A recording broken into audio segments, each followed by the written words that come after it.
And good afternoon, everybody, and welcome to Nobby's Ballpark in Cleveland, Ohio, on the campus of Case Western Reserve University as we get set to begin the opening series of the 2026 University Athletic Association season. As the Case Western Reserve University Spartans, the home team, will be in action today against Brandeis University. The Spartans coming in at 11-7 on the season, and Brandeis at 7-6. Good afternoon, everyone. I'm John Schwartz. I'll be with you all weekend, bringing you all 4 games of this conference opening series between these two opponents, and so far, it should be a good one here today. Bright sunlight on the field despite some colder temperatures outside. And the Spartans will turn to their ace to get things going here. We'll tell you more about that player, Tyler Stilson, in just a minute. In the meantime, let's go ahead and get you starting lineups for both teams, beginning with the batting order for Brandeis University. Ben Kuja, the third baseman, will be leading things off. He'll be followed by the left-handed hitting center fielder Connor Crowley. Henry Aaronwald, the left fielder, bats third, and Danny Tambasha, the first baseman, in the cleanup spot. Keith Lee catching and batting fifth for the Judges. He'll be followed by Dylan Walsh, the left-handed hitting second baseman. Colby Harrington, the designated hitter, bats seventh. Noah Kung will be batting eighth. And then rounding out the lineup is the right fielder Bobby Quill in the 9 spot. Andrew Tringe is the pitcher. We'll tell you more about him when he takes the hill in the bottom of the inning. In the meantime, defensively for the Spartans in this one, first baseman is Eli Westrick. Second baseman will be James O'Connor. The shortstop is Nate Arterburn, and third, Calvin Gelly. In the outfield, Tucker Greer in left, Josiah Harris in center, and in right field is Matt Trout. Doing the catching is Sean Donahue. And on the mound is the pitcher, Tyler Stilson. Stilson has been fantastic this season, nothing short of one of the best pitchers in all of Division III. Stilson 4-0 on the year through 5 starts with a 1.64 ERA and 33 1/3 innings pitched. He has struck out 47, walked just 5, opponents hitting .207 against him, and he will look to get his conference season started here today against the left-handed hitter at the plate, a switch hitter actually, in Ben Kuja. Kuja comes into the game hitting at .348 on the season. No home runs, 11 runs batted in. Stilson sets on the hill, sets and delivers his first pitch, and it's popped up shallow left field. Could be trouble in foul territory. Long run over for Arterburn, but he can't hold on to it, and it'll drop in for a foul ball. No error on the play. A ball he probably could have had, but it'll go as just a foul ball and an 0-1 count after an opportunity for a one pitch out there for Stilson goes awry. That was a long run over for Arterburn. The closer fielder to the ball was Gelly, but that's a tough play for the third baseman to make, as Arterburn, the shortstop, can cut over, keep the play in front of him. Gelly's got to run straight with his back to the plate to get it and just never really found it. That one catches the inside corner, 4-mile-an-hour pitch, I believe, change up there, cutter from Still. I keep forgetting he has that cutter that he offers there. Catches the inside corner, so it's 0-2 on Kuja. The .348 hitter on the season awaits the 0-2. And he swings and gets a piece of it to foul it away. 0-2 still. Another cutter there from Stilson.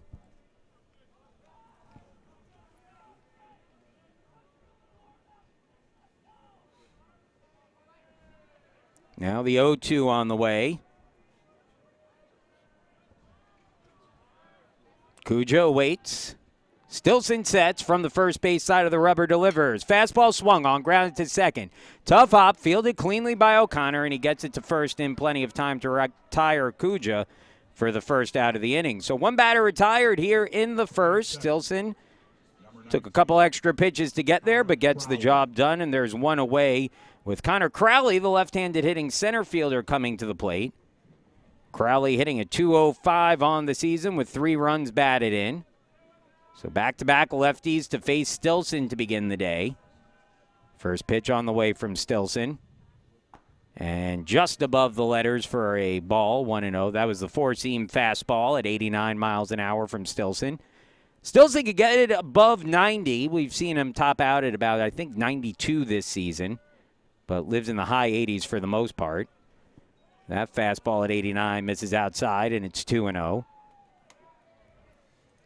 Stilson being relied on as a starter from the beginning of the season. That has not always been the case during his career. 2-0 pitch on the way. Another one misses up high, and it's 3-0. Well, if you're Crowley at the plate here, 205 hitter, 3 runs batted in on the year, you got to imagine that he's taking all the way here, 3-0, although Stilson certainly not a guy to walk a lot of hitters, and lays one in there at 87, right down the middle for a strike, 3-1. But this is where you know as a hitter you're going to get some pitches to hit. Stilson does not like to walk batters. I mean, who does? But Stilson typically avoids walking batters, especially this year. Swing and a miss. 90 with that fastball, and it's a full count, 3-2.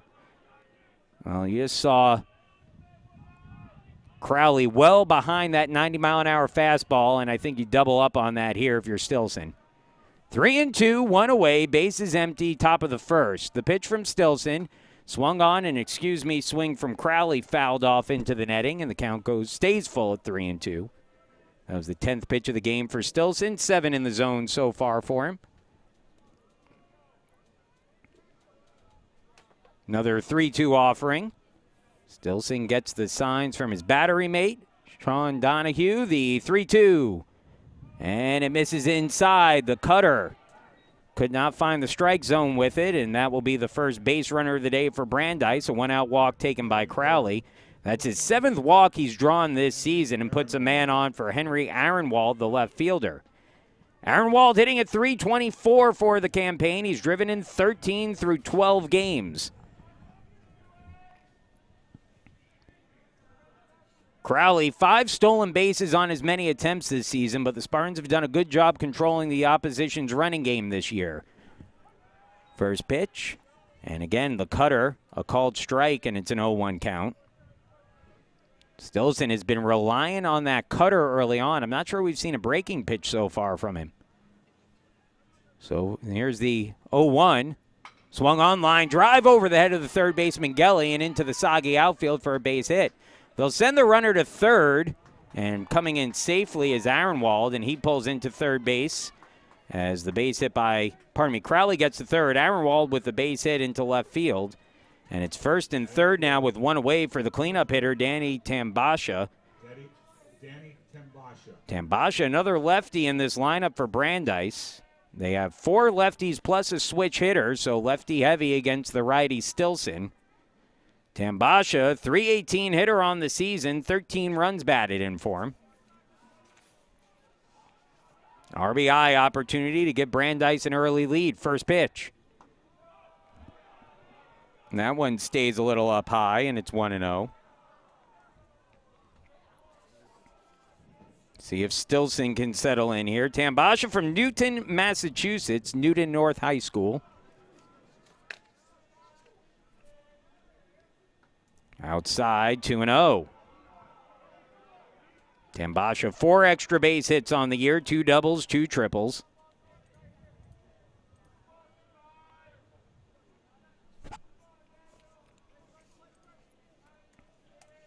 All 6 UAA teams at least scheduled to be in action today.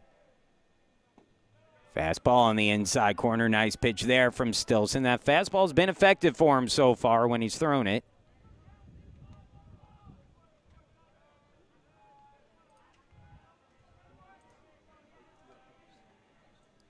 Two and one on Tambasha. Here's the pitch. Nope, pickoff attempt first. Tries to keep the runner close, keep the potential double play in line. Both Emory and NYU and Chicago and WashU scheduled for 4 o'clock starts. So this is officially the first game of the UAA season. That one misses up and in with the fastball. Tambasha backed out of the way as the count goes to 3-1. It is a chilly day out there today, so you would expect there to be maybe some control issues for pitchers throughout this game as they struggle to find a grip. That ball hit in the air into shallow right, dropping quickly and gets down for a base hit. Scoring from third on the play is Crowley, a bloop single into right field for Tambasha. drives in the first run of the game, and Brandeis jumps out to an early lead. It's 1-0. So the judges, 2 hits off of Stilson here in the first, and that's brought across a run so far. Still just 1 out. And 2 on now for the 5-hitter, Keith Lee, the catcher. Lee hitting at .243, 1 home run and 10 runs batted in this year.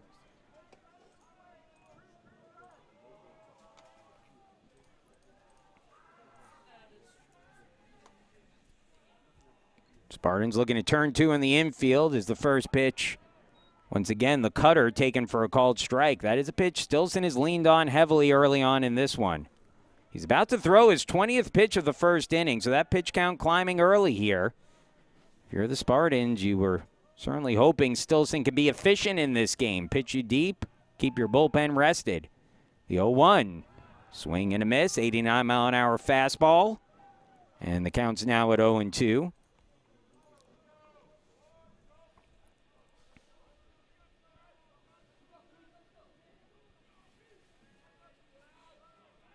Big out here for Stilson with 2 on and 1 away in the first. He's found some trouble after retiring the leadoff hitter. And just getting a piece of the slider was Lee.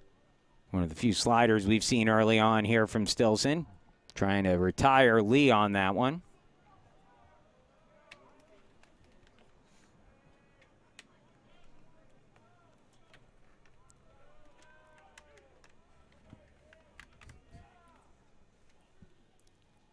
Outside again with the slider, and it goes to 2-2, or pardon me, 1-2. You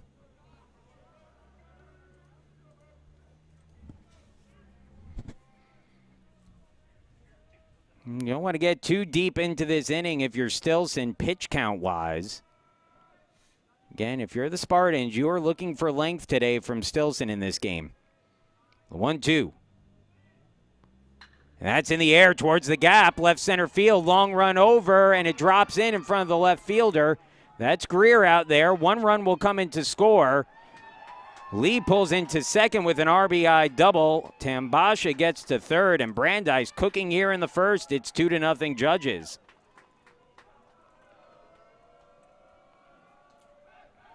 So that'll prompt an early meeting on the mound. The last 4 runners have reached against Stilson, 3 on-base hits.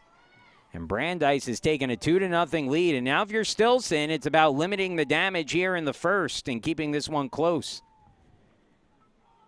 Steve Grunberg coming out to talk to Stilson.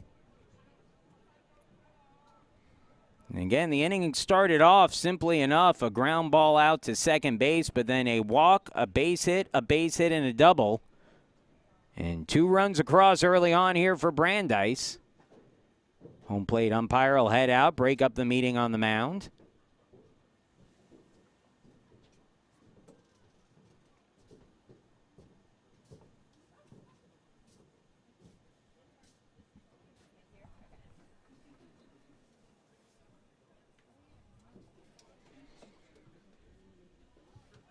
And we'll resume play shortly with Dylan Walsh coming to the plate.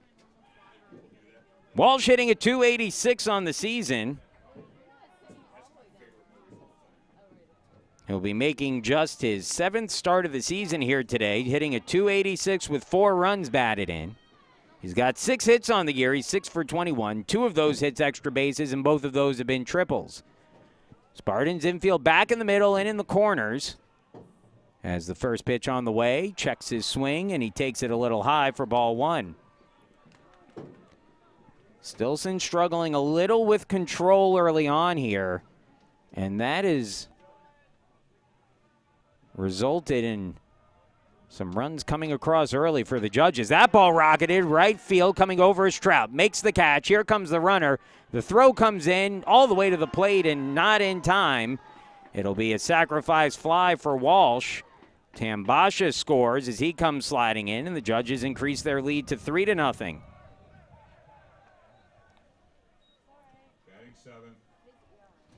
So 3 across in the first for Brandeis. And the batter now will be Colby Harrington, the designated hitter. Harrington making just his 2nd start of the season. He's 5 for 9, though, for a .556 batting average. He's scored 1 run, driven in 2, has 1 extra base hit. That was a triple. A lot of triples from this Brandeis team this year. That one's fouled off 0-1.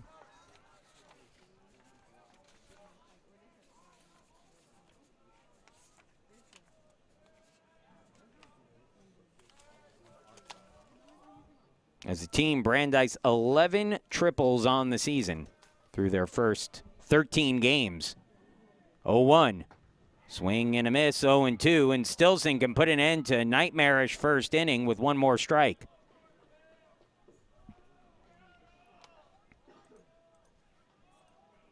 Oh and 2 on Harrington.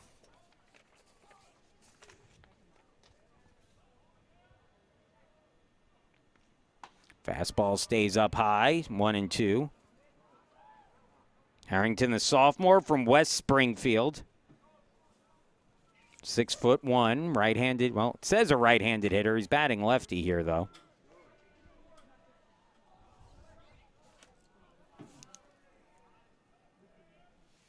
And that one stays up high, 2-2.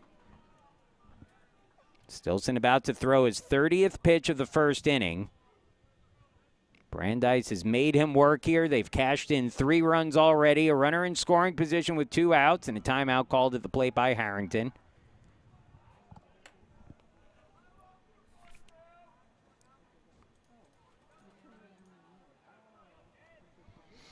Opening inning of conference play, and Brandeis has come out firing. They lead 3-0. 2-2 pitch on the way. Swung on in the air, right field. Trout charging, leans down and makes the catch to retire the side, but the damage done in the first for the Judges. 3 runs, 3 hits, no errors, and a man left on, and we'll move along into the bottom of the first with the Spartans leading or trailing 3-0. And with that being said, let's go ahead and get you the batting order for Case Western Reserve as they'll try to answer back after that 3-run top half of the inning. Eli Westrick, the first baseman, leading things off. He'll be followed by Calvin Gelly, the third baseman, and then Tyler Stilson pitching and hitting third. James O'Connor, the second baseman, bats cleanup. Then Tucker Greer, the left fielder, in the 5 spot. Sean Donahue catching and batting 6th. It'll be Josiah Harris, the center fielder, in the 7 spot. He's coming off a pretty good game his last time out against Mount Union. Drove in 5 runs over that doubleheader. Matt Trout, the right fielder, bats 8th, and then Nate Arterburn, the shortstop, rounding out the lineup in the 9 spot. Defensively for Brandeis in this one, Danny Tambasha is the first baseman. Second baseman is Dylan Walsh. The shortstop is Noah Kung, and at third base is Ben Kuja. In the outfield, left fielder is Henry Aaronwald. Center fielder will be Connor Crowley, and the right fielder is Bobby Quill. Doing the catching is Keith Lee, and on the mound is Andrew Tringe, the junior righty, who on the year is 1-2 through 4 starts with a 4.19 ERA. He's thrown a total of 19 1/3 innings, giving up just 14 hits. That's a 206 opponent average. But he has walked 11 while striking out 19, so high strikeouts, but also maybe a bit wild, and we'll see if the Spartans can work some good at-bats against Tringe here today. Tringe last appeared in a game a little less than a week ago at the Coast Guard. He went 2 2/3 in that start, gave up 4 runs on 4 walks and 3 hits, struck out just 1, took a loss in the game. He also took a loss his previous start despite pitching well against Colby on the 14th of March. Gave up 2 runs, 1 earned on 6 hits with 3 walks and 6 strikeouts in that one. So Tringe will take the hill here, working with a 3-0 lead against the Spartans. It'll be Eli Westrick set to lead things off. Westrick, Gelly, and Stilson. Westrick, last time he was in this ballpark, a little less than a week ago, last Saturday, collected his 200th career hit. His career, which spans time spent at the College of Worcester. First pitch swinging, and he'll line one down the line in right field, and that'll be a base hit for Westrick to start things off. So Eli Westrick, first pitch from Tringe, sends one down the line in right and gets a base hit. And now Calvin Gelly, who has reached base now. And I believe his last 15 games he's played. Actually, pardon me, it's all 17 games he's played now for the Spartans. Will be the batter here. And he swings at the first pitch. Should be a double play. Steps on the bag for one. Throw to first is offline, but the tag is applied.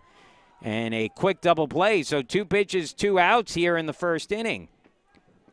Even though the base hit to lead off the game for Westrick, a chance now for Tringe to work through a quick first inning with Tyler Stilson coming to the plate. Number 10, Tyler Stilson.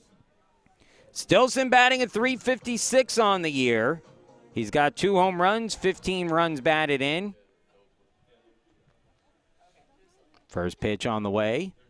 Fastball stays up high. 90-mile-an-hour fastball there from Tringe, taken away for ball 1. Tringe has got some pretty good velocity. He is a tall pitcher, so you could see how he could generate some velocity there. That's taken up and in by Stilson. 89 miles an hour up and in.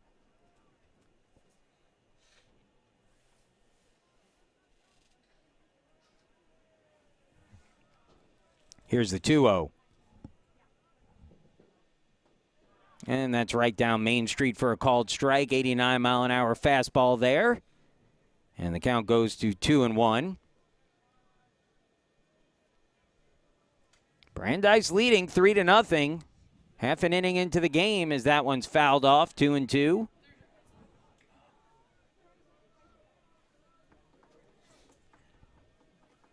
Stilson leads the team with 2 home runs this season. The 15 RBIs are tied for the team lead. With the batter out on deck, James O'Connor. 2-2 on the way. Outside, 91 miles an hour with that fastball as the count goes full 3-2.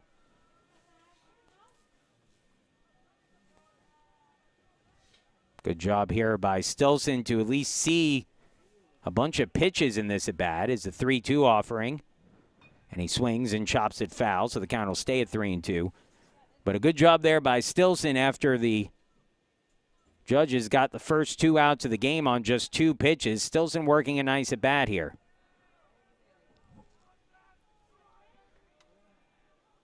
Two on the way. Swings and fouls it off. Barely got a piece of that one.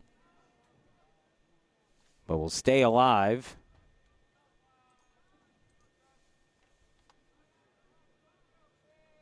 Now the 2-2. 3-2, excuse me.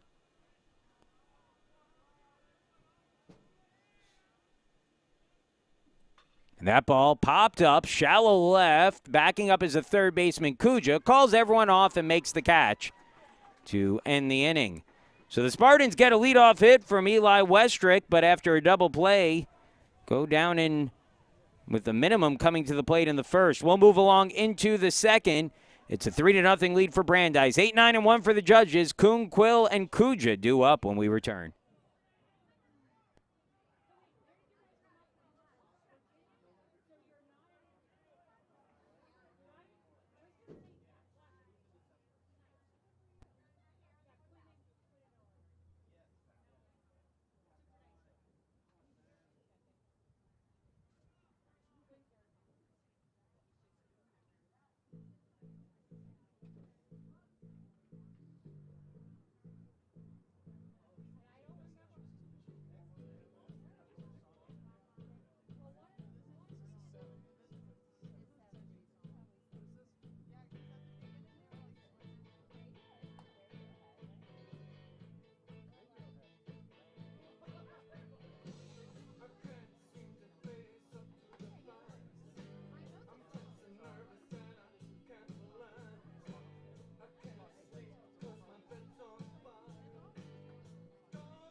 Brandeis, number 10, Noah Kuhn.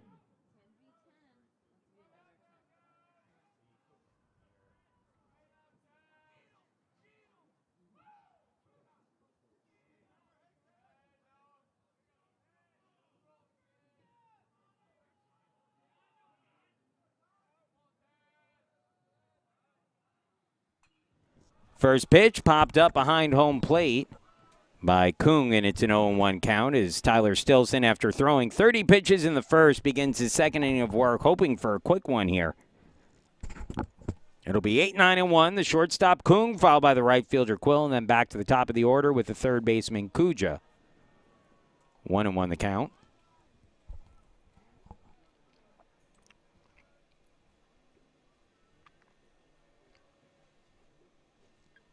Now the 1-1. Up high with the fastball, 2-1.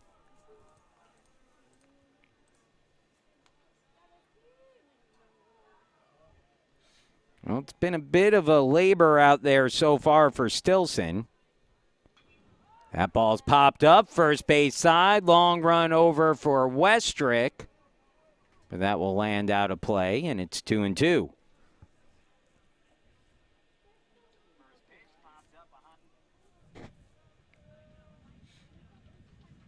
Two and two the count with nobody out here in the top of the second inning. Brandeis has jumped out to the early lead in this one. It's 3-0. Start of UAA play. Again, there'll be a 4-game series this weekend between the two teams as the slider misses down and away. Full count 3-2.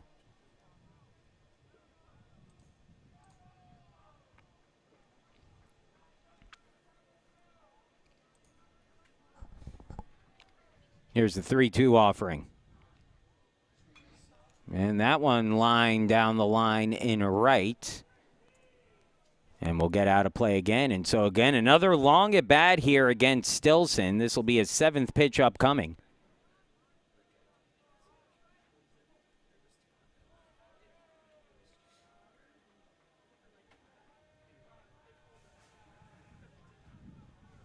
Three-two. Outside corner, a called strike 3. A late call by the home plate umpire, but I would have been surprised if that wasn't called strike 3, and that did indeed hit the black on that lower outside corner, 90 miles an hour from Stilson, who dialed it up an extra notch. And now the batter coming to the plate is a left-handed hitting right fielder, Bobby Quill. Quill hitting at .348 on the year. And grounds the first pitch foul, and it's an 0-1 count.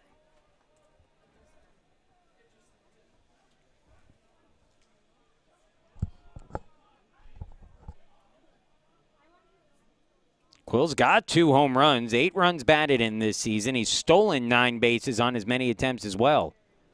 Swings and misses there, and the count goes to 0-2. Quill, a sophomore from Raynham, Massachusetts. Not a big guy, but got to wonder, and I don't know. It's hard to tell as he swings and misses at that one. 91 on the fastball from Stilson, who maybe is loosening up a bit on the mound. Back-to-back strikeouts to begin the second, and there are 2 gone, and back to the top of the order. Ben Kuja to the plate. Kuja began the game with a ground out to second base his first time up. Switch hitter, at least that's what he's listed as. We'll see if the Spartans bring in a lefty, if he gets any right-handed at bats, as Kuja takes that up high, ball 1. Stilson hoping for a much quicker second inning. He's got 2 outs already, so a good sign there, but one more to get. He's 11 pitches deep into this one after throwing 30 in the first. In the dirt again, and it's 2-0. Came with a changeup that time.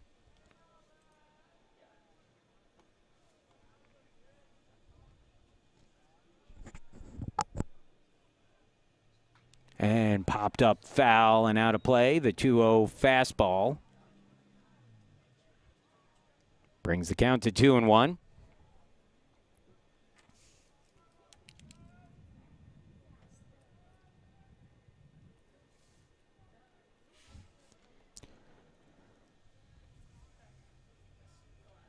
Two and one, 2 away, bases empty, top of the second inning. The pitch.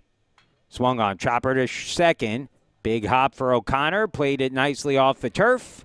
Throw on to first in time to get the out, and we're through an inning and a half here in Nobby's Ballpark in Cleveland, and Brandeis holding on to a 3-0 lead.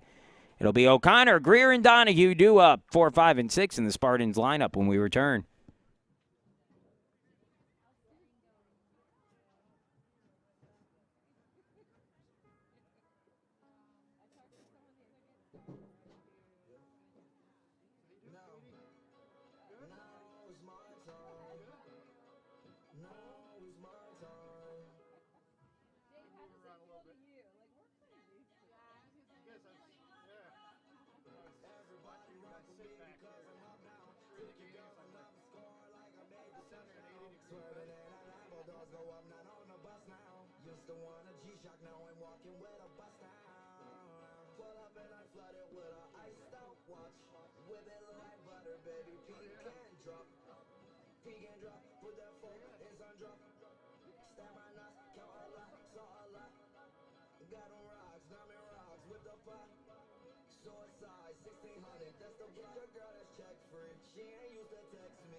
Leading off for the Spartans. Number 5, James O'Connor. James O'Connor set to lead things off for the Spartans as we begin the bottom of the second inning. Brandeis leading 3-0. It looked like Tyler Stilson might have stopped the bleeding a little bit in the top of the second. And we'll see now if O'Connor can get something started here for the Spartans. O'Connor hitting at .266. 15 runs batted in, but did a lot of that run driving in the first week or two of the season. And he takes one off his helmet. He'll be fine. He'll get up quickly, but you always hold your breath for a second when you see that. That was an 87-mile-an-hour fastball off the noggin.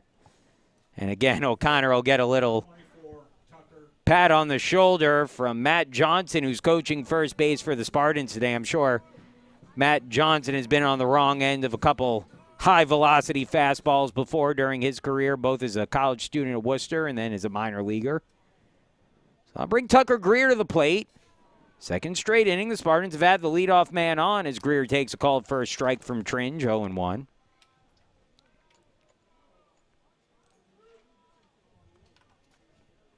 Greer slowing up a little bit at the plate. His average at .271 now in his freshman year. Runner goes. The pitch is in the dirt. And O'Connor will pull into second base, standing up with a steal.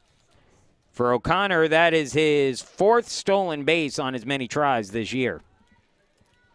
And he is now in scoring position as the Spartans look to try to eat away at the lead.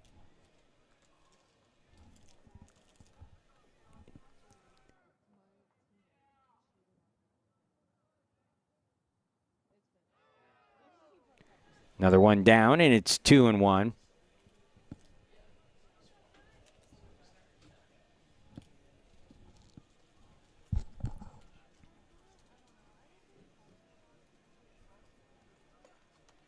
Here's the 2-1 offering.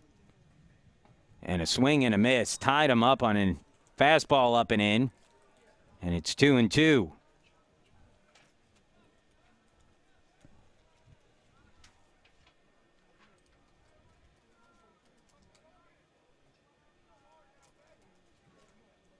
Two offering. Tringe sets and delivers. And that catches the outside corner for a called strike 3. The fastball on the black. And that'll be the first out of the second inning. Batting sixth, number 22, Sean Donahue. So one away with a runner in scoring position for Sean Donahue. Donahue coming off a nice performance in the series against Mount Union last weekend. He takes a call for a strike, 0-1.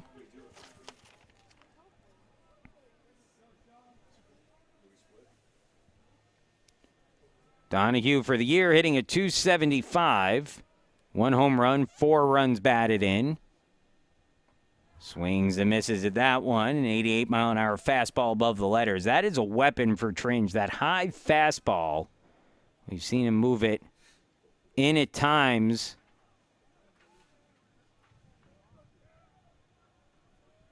To the right-handed hitter and really jam those guys, and he has looked good so far. The 0-2. Runner goes. The pitch taken for a ball. Throw goes to third. O'Connor almost overslides the bag, but does hold on to it. and comes in safely with a steal. And I think you could see already the Spartans are going to be aggressive on the base paths against Brandeis this weekend. O'Connor, who's not necessarily a base stealer, has been active. He stole third with one out there. Now a chance for Donahue to drive him in with an out. Donahue holds up on that one. The pitch is in the dirt for a ball, and the count evens 2-2.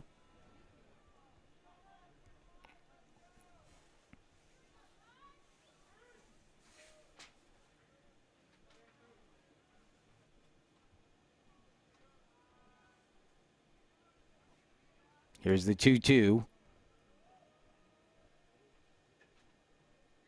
Chopper, third base, runners coming home. The throw comes to the plate. It's in time, and the tag is applied for the out.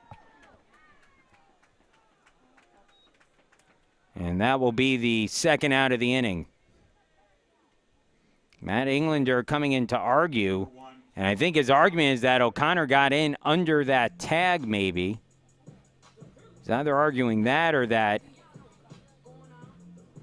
the catcher was blocking the plate on that one without the ball. I'm not totally sure what that rule is, though, at the NCAA level.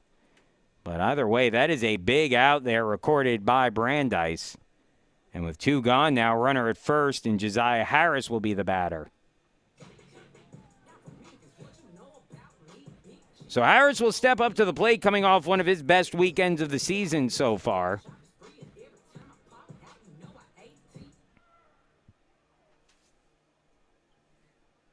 Harris hitting at .237 on the year. He's driven in 11 runs. 5 of those came last Sunday against Mount Union during the Spartan split. Pickoff attempt at first base, not in time. Donahue, a really good base runner, especially for a catcher. He's stolen 3 bases on 3 attempts this season, but again, I would expect him to be in motion in this at-bat, especially if Harris gives him an opportunity.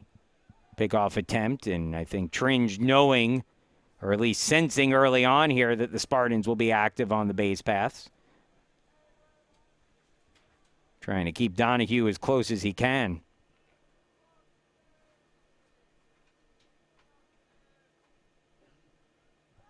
Runner goes there. The pitch is up and in. Throw down to second, and the tag is in time for the out.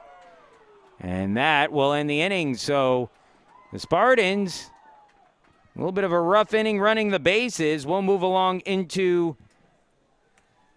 the third. It's 3-0 Brandeis when we return. It'll be the 2, 3, and 4 hitters for the judges, Crowley, Aronwald, and Tambasha when we come back.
Well, despite getting a split last Sunday against Mount Union, ranked 17th in Division III at the time, Spartans did not run the bases well that entire day, and last inning looks like some of those ills continuing to plague this team, with a runner getting thrown out at home, a runner getting thrown out trying to steal. As Tyler Stilson starts off Connor Crowley with a strike and its own one. Crowley drew a walk his first time up. That began a stretch of 4 straight base runners to reach for Brandeis. That resulted in eventually 3 runs coming across for the Judges in the top of the first. He takes another fastball for a strike, and it's 0-2 from Stilson. Stilson, 44 pitches through his first 2 innings, so again, he could use a couple quick ones here. Fastball misses up high, and it's 1-2.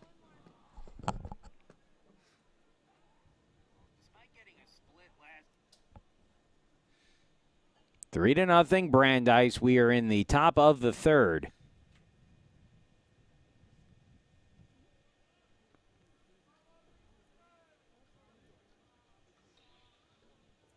One, two on the way.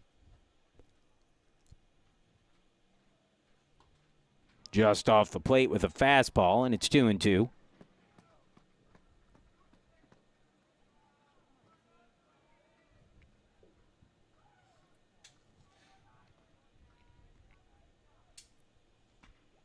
That ball popped up, left field line, tailing foul, and it will get out of play. And the count stays at 2-2 on Crowley. Good at bat here for Crowley. And give Brandeis credit. This is an improved Brandeis team. And the Judges have worked some nice at-bats early on here.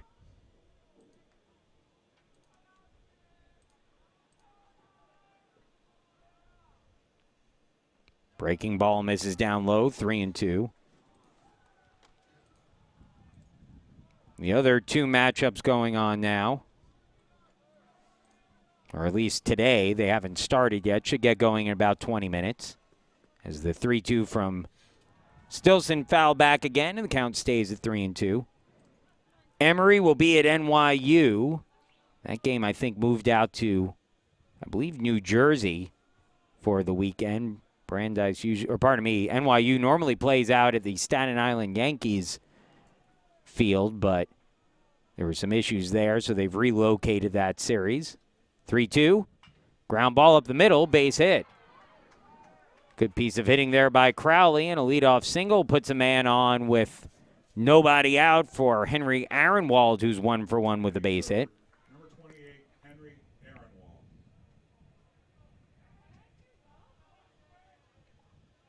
Aaronwald now hitting at .343.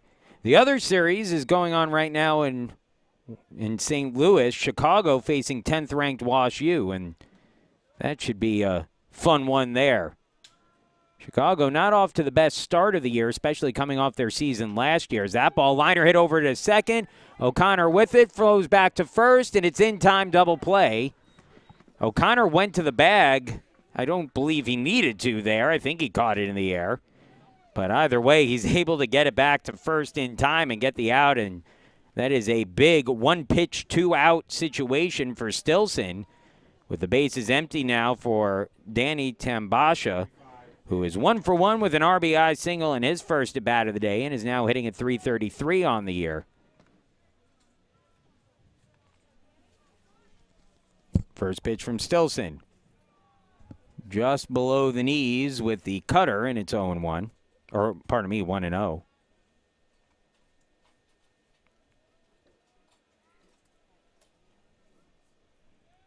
Now the 1-0.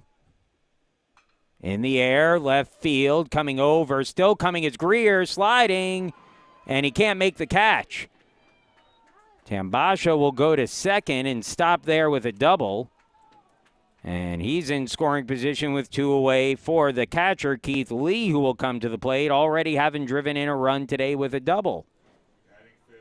Well, the Spartans have Greer out and left for his bat, but again, he is a first baseman normally, and that's one that maybe a different outfielder someone with a bit more experience out there might have been able to get to on that play.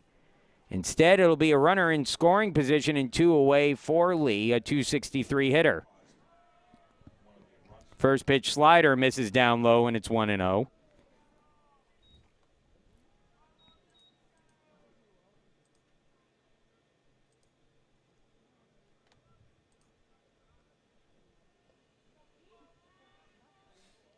Now the 1-0 from Stilson. Swing and a miss. Cutter off that outside corner that time from Stilson.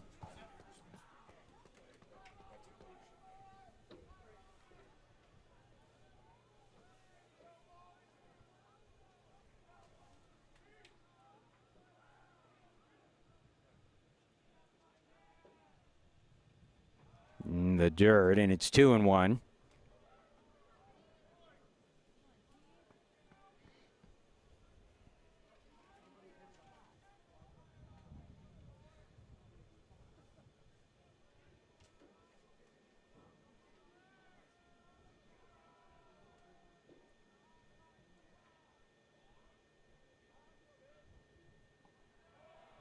Another one low, 3-1.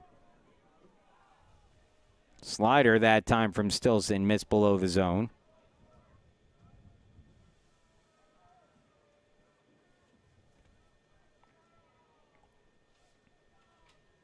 Here's the 3-1. Line drive into left field. That's a base hit. Greer with it. He'll come home with it. The throw comes to the plate, but it's up the line. And it'll be an RBI single for Lee, driving in Tambasha. Second RBI of the day for Lee, and Brandeis off to a 4-0 lead in this one. So the Judges, with 6 hits against Tyler Stilson, who came into the game allowing just 25 hits through his first 33 innings of work. He has struggled in this one today, though, really for the first time this season. And now with 2 away, a runner at first. The batter will be Dylan Walsh, who had a sacrifice fly in his first at bat and takes a called strike, 0-1.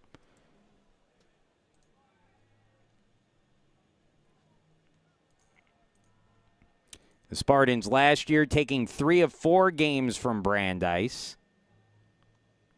As that one's popped up, second base, O'Connor there battling the sun, but puts it away for the out.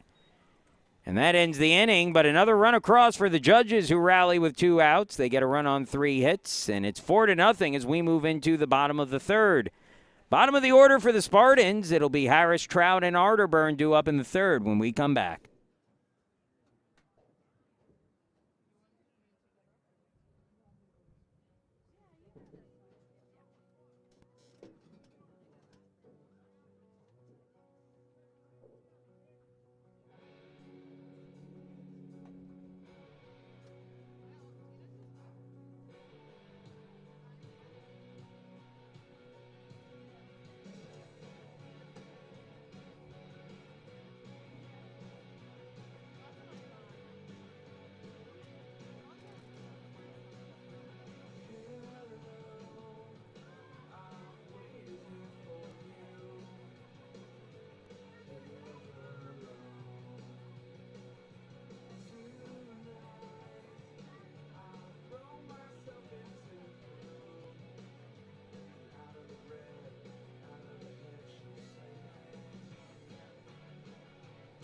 Well, mentioned earlier the Judges, who lead 3-0 as we move into the third.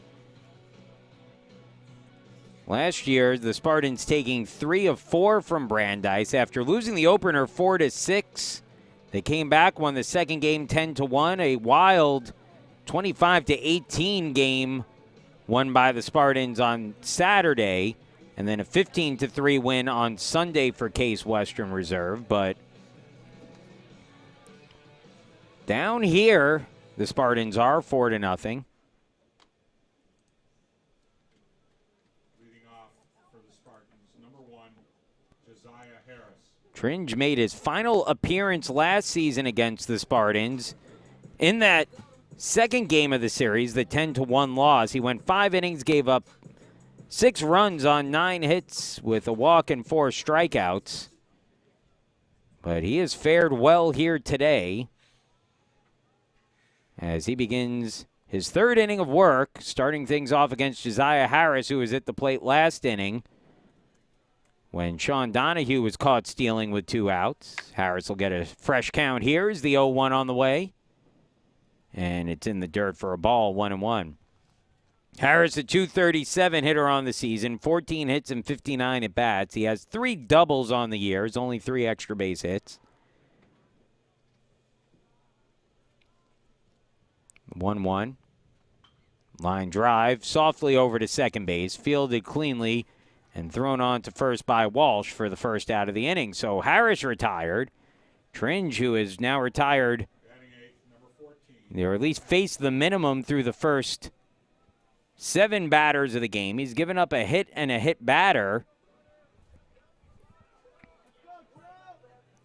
But even with that, he has avoided any trouble. He's seen his defense turn a double play behind him. He's also gotten a caught stealing. Now with nobody out, 1 out and the base is empty here in the bottom of the third. Matt Trout will be the batter. Trout hitting at .313 on the season. And he's cooled off after a hot start to his year. Fouls that one off, and the count goes to 0-2. Trout, 20 hits and 64 at-bats. He's driven in 11. 8 extra base hits for him, 5 doubles, 3 triples.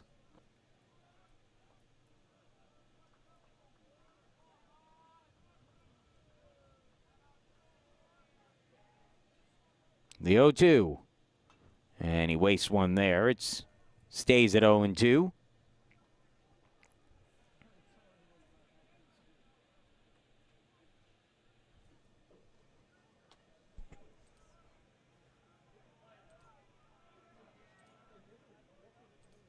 And Trout tied up on that one, but holds his swing, and the count goes to 1-2 on the Spartans' right fielder. Trout from Northeast Maryland, which is a fitting hometown for a right fielder when you think about it. I think if you were to identify the northeast end of the baseball field looking at it, it'd probably be right field. Another one fouled off there by Trout, 1-2. You could certainly say Trout has found his home for the Spartans in right field this season.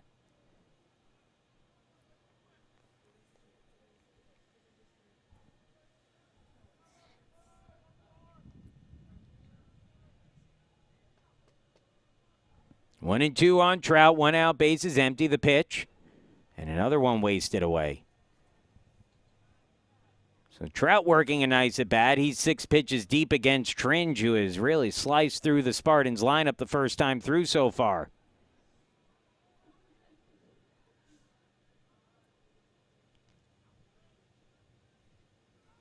Here's the 1-2.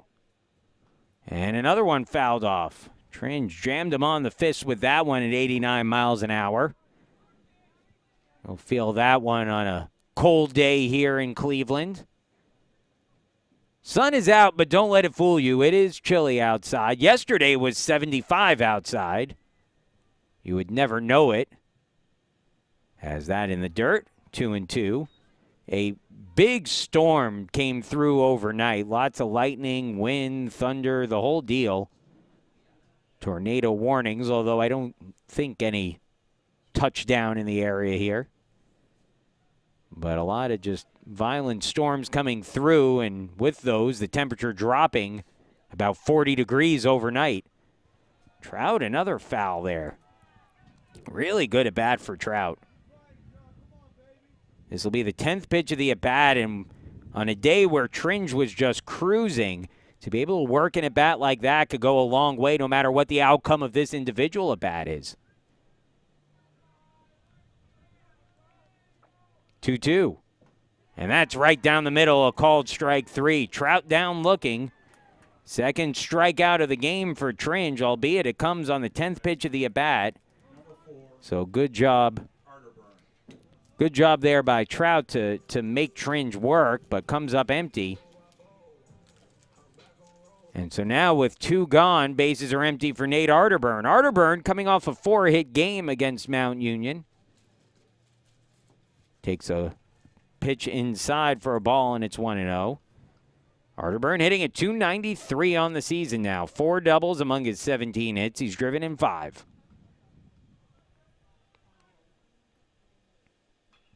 And that one's fouled off down the line and out of play. 1-1.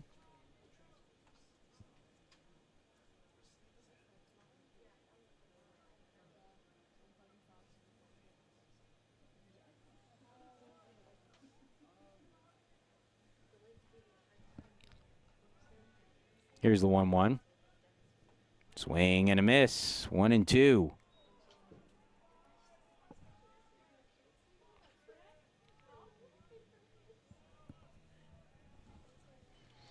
1-2, 2 away. Tringe delivers. And Arterburn wastes it. Count stays at 1-2.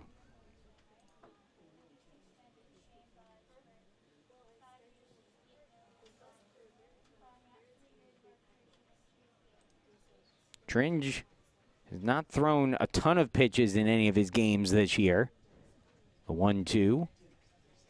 Outside, 2-2. So something to keep in mind if you're the Spartans at the plate. He's coming off a 59 pitch outing against the Coast Guard. His last time out a little less than a week ago, threw 99 against Colby. And that was his season high. That was about 2 weeks ago. 2-2.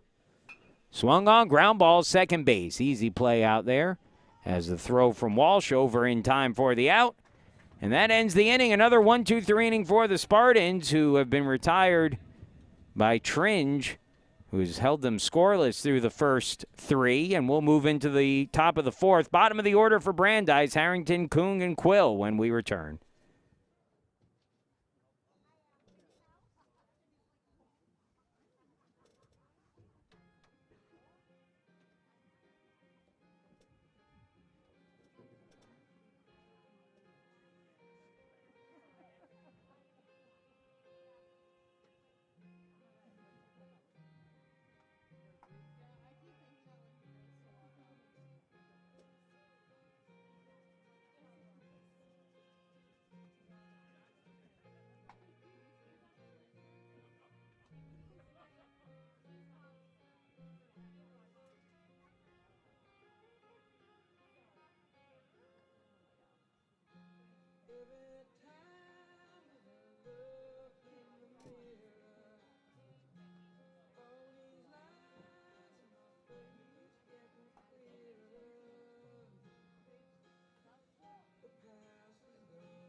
Playing left field for the Spartans, number 3, Evan Garbinkus. Leading off for Brandeis, Colby Harrington, number 42.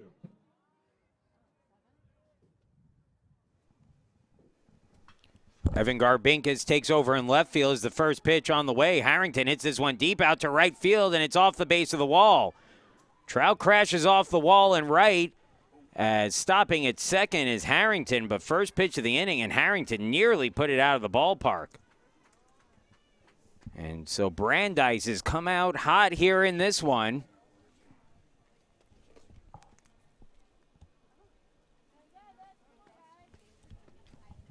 I was saying earlier, Evan Garbinkus, the new left fielder for the Spartans for Greer. And so I think going a bit more defense-oriented here are the Spartans, down 4. This is Kung. He gets the bunt down. No one's covering first base.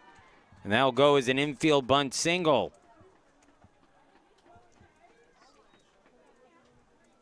Well, tough break for the Spartans as it was picked up cleanly. But no one covered first base on that one. And so trouble again here for Stilson. It'll be first and third with nobody out. Batting ninth, number 4, Bobby Quill. Again, if you're the Spartans, 4-0 is manageable at this point in the game, but you can't let it get that much more than that. And again, against a pitcher in Tringe who has looked very good here today. Stilson in some trouble as he delivers the first pitch to the 9-hitter, Bobby Quill. Quill over 1 with a strikeout swinging, and he takes it down low, 1-0.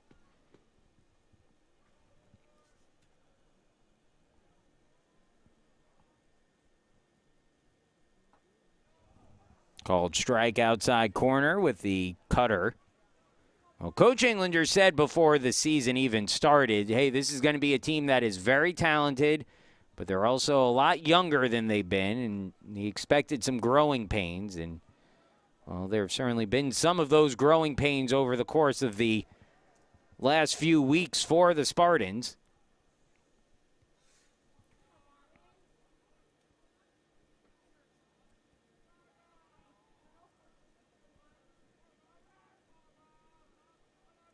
Two one. Bunted up in the air, foul territory, and no one will get to that as the count goes to 2-2.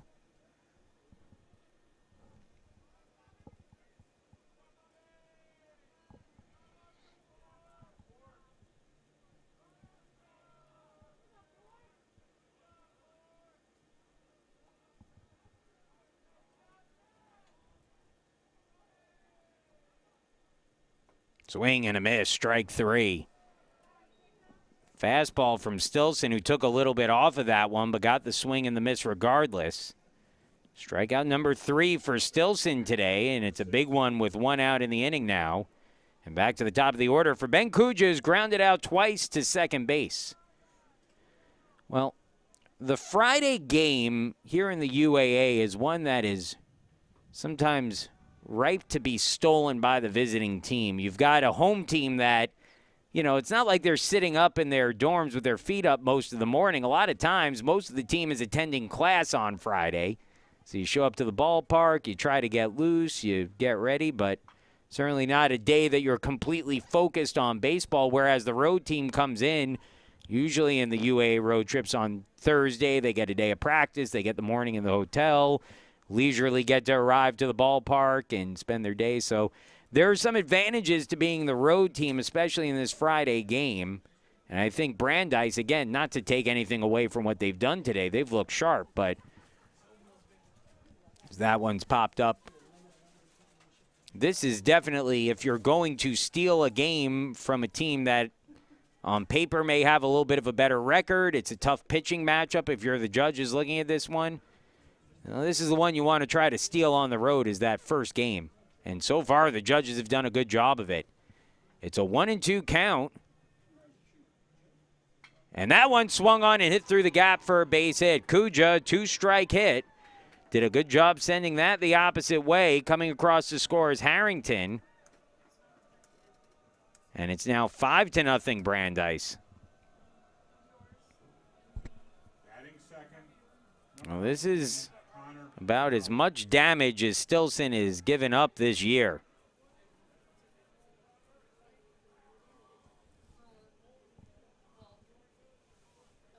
And now 2 on, 1 away in the inning still. And Crowley, who is 1 for 1 with a base hit and a walk today, will be the batter. First pitch. In the dirt, ball 1, 1-0.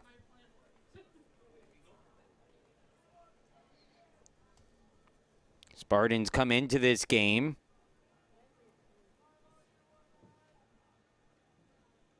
having won 12 consecutive UAA series, as that one grounded towards the hole, and that's through for a base hit.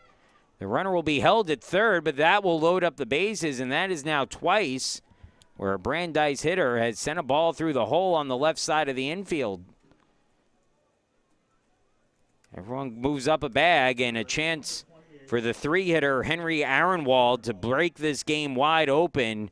And this feels like one of those situations where if you're the Spartans and if you're Tyler Stilson, this is a make-or-break situation for you here. Brandeis can break this game wide open. Stilson will try to stand in the way of that.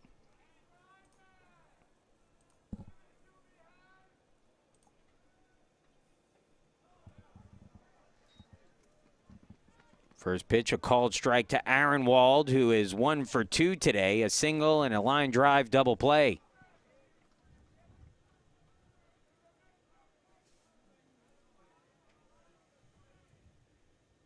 Fastball called strike, 0-2, and Stilson bearing down early in this count on Aaronwald. Spartans in at the corners, back in the middle infield, looking to turn 2. An 0-2 count on Aaronwald with 1 away and the bases loaded for the judges. Brandeis leading 5-0, top of the 4th. The pitch from Stilson. And he can't hold up, or can he? He does. Aaron Wall just barely held up on that one, and the count goes to 1-2.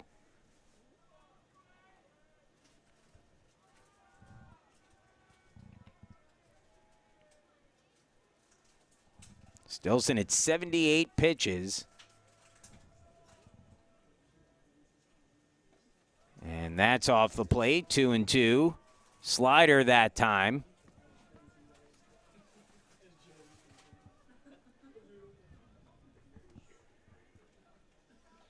Stilson has got to find a way through this inning.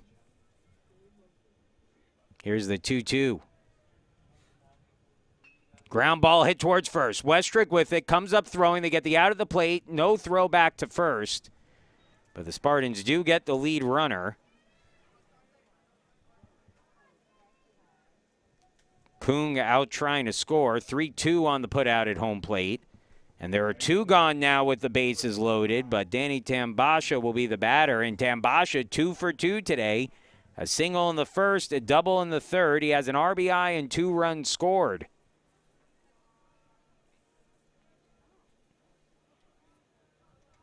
First pitch from Stilson. And he hits it hard, but foul down the first baseline, 0-1. In New York, Emery has jumped out to a 2-0 lead and still batting in the top of the first against NYU. Chicago went scoreless in the top of the first at Wash U, so the Bears coming up to bat for the first time today there. Swing and a miss at that pitch. Nice one there from Stilson. Changeup off that outside corner. And it's 0-2.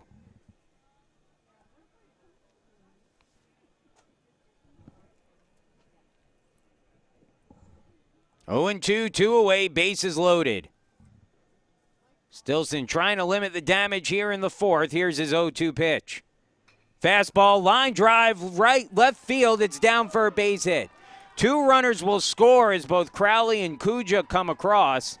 It's a 2 RBI single for Tambasha, his 3rd hit of the game. And just like that, Brandeis now on top, 7-0. So the Judges continue to pick up hits. That's 11 hits allowed now by Stilson through the first 3 2/3 innings. 14, Keith Lee.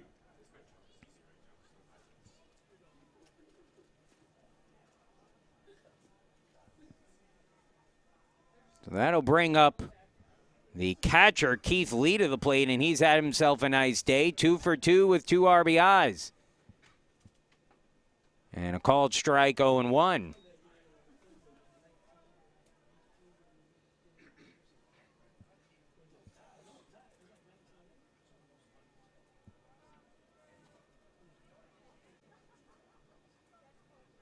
Now the 0-1 on the way.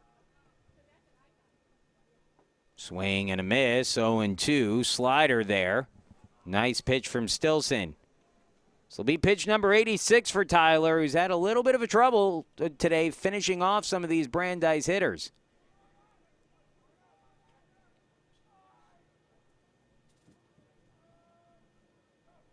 Here's the 0-2. And that's in there, a called strike 3, as the slider catches the zone and retires Lee. However, Brandeis adds on 3 more runs on 5 hits, and the Judges now lead 7-0 over the Spartans.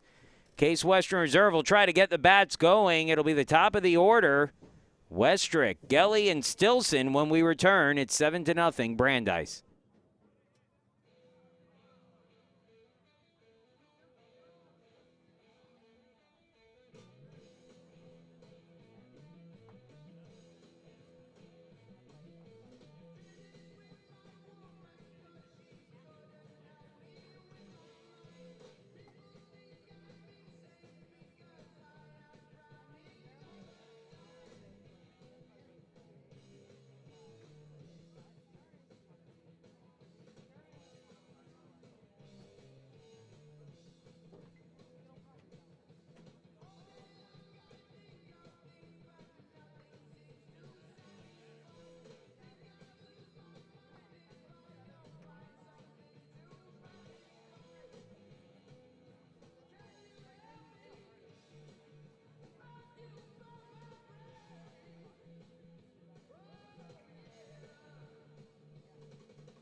Eli Westrick steps to the plate. He's got the only hit of the day for the Spartans, and again, he'll look to get something started here with Case Western Reserve down big early. It's 7-0, 3.5 innings into this game. I don't know if anybody had this one on their card for today, but the judges have come out looking great so far, and Eli Westrick, who singled on the first pitch of the game, takes a called strike there from Tringe, and it's a 0-1 count. Now the 0-1. That one's in the dirt for a ball, 1-1.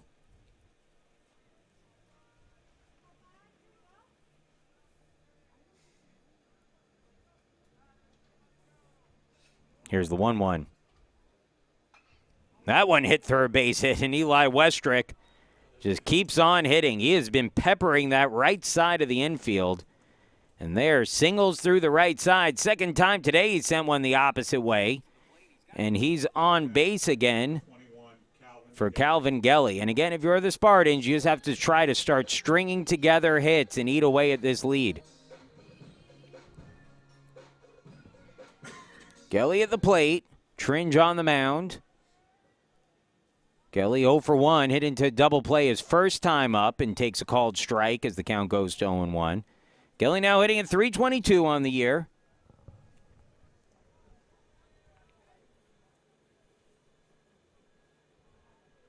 The 0-1 to Gelly, looking to reach base for the 19th time in as many games this season. Pardon me, it would be 18 for Gelly. He did not play in one of the Spartan games this year.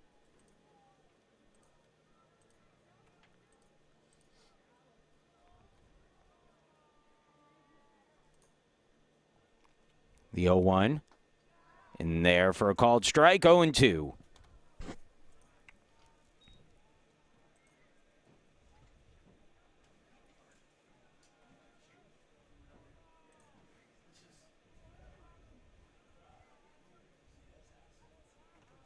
Pickoff attempt at first, Westrick back. Eli has stolen 5 bases on 7 attempts this season. Here's the 0-2 from Tringe. And a bouncer back to the pitcher. They throw to second for 1, on to first, and it's not in time. And Gelly almost hit into his second double play in as many at-bats, but good hustle down the line to beat it out.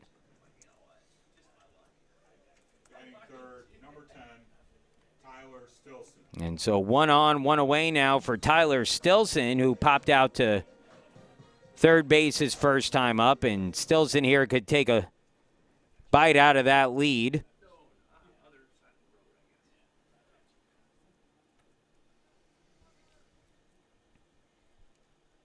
Stilson has had a nice season at the plate. Started off red hot at the plate. Has cooled off since, but remains effective.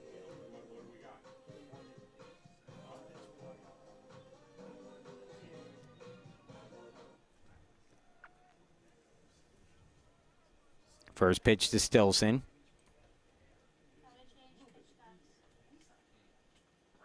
And that's down low for a ball, 1-0.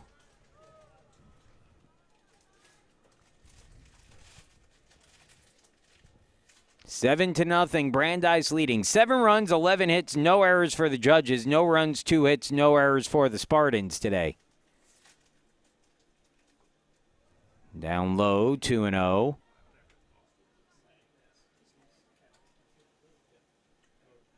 Stilson hitting at .351 on the year.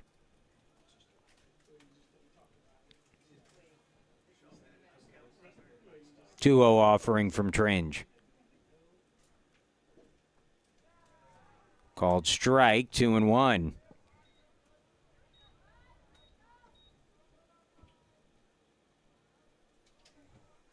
Tringe now up to 51 pitches. He's been pretty good at keeping that pitch count down so far. He's faced the minimum through the first 3, despite allowing 2 hits and issuing a walk as well, or a hit batter, I guess I should say. But his control has been good today, and that seems to be the X factor for Tringe. Down and out, 3-1. When he is not issuing walks, he is effective, and he has not issued walks today. In fact, he's yet to walk a batter. He hit one. He hit James O'Connor, who's waiting out on deck. But besides that, that's been the only free pass allowed. Behind in the count here, 3-1 on Stilson, who swings and misses at that pitch. A fastball at the lower portion of the zone that Stilson got on top of. And the count now full, 3-2.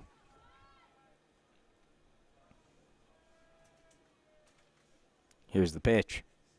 Runner goes. It swung on, grounded foul. Spartans have had some better at-bats against Tringe the last inning or two, but just not much to show for it right now.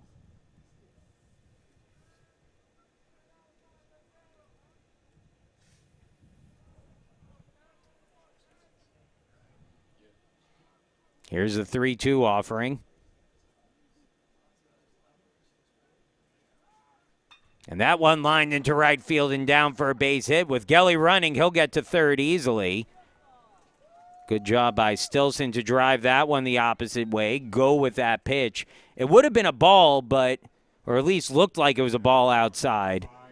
But you can't risk it with 2 strikes. And Stilson finding a pitch a little bit below the letters that he could drive and just went the other way with it. And so now a big RBI opportunity here for O'Connor as the Spartans looking to get on the board for the first time today. O'Connor was hit by a pitch his first time up, got to third base, tried to score on a ground ball, but was thrown out at home plate.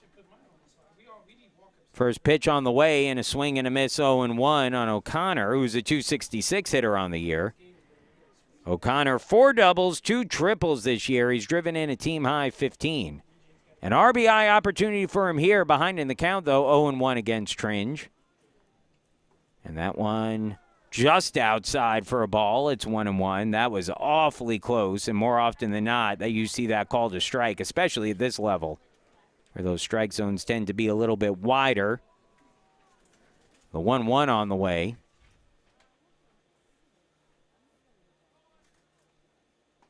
Right down Main Street, called strike 1 and 2. The flaw in O'Connor's game early on in his career has been the strikeout. He's fanned 23 times through 17 games. Behind in the count here, 1-2. Here's the pitch. And just off that outside corner, 2-2. That might have even clipped it. According to TrackMan, that one caught black, and O'Connor might be getting a little extra life here all of a sudden. See if he can take advantage. The 2-2 on the way to O'Connor. And he fouls that one off, 2-2. Spartans have not tried to run Stilson in this at-bat. He's stolen 2 bases on 3 attempts. You'll see Case Western Reserve try that play with first and third often, but yet to attempt a first and third play here. That one's in the dirt, and the count goes full 3-2. So I wouldn't be shocked if you see Stilson in motion here with the count full as he tries to stay out of a double play. You have to be a little bit careful. O'Connor, again, is someone who has had a propensity to swing and miss this season. And so you've got to be careful if you're Stilson at first base, but I do think we'll see him running here. Tringe to deliver to the plate. Stilson not going. That ball hit hard towards short. To second for 1, on to first. 6-4-3 double play turned by the judges, and that will end the inning. So the Spartans have one of their better opportunities of the day, but leave a man stranded at third, and we'll move into the 5th. It's 7-0 Brandeis. The judges lead when we come back. Due up next inning for Brandeis will be their 6, 7, and 8 hitters. Walsh, Harrington, and Kung due up when we return.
leading off the 5th inning for Brandeis.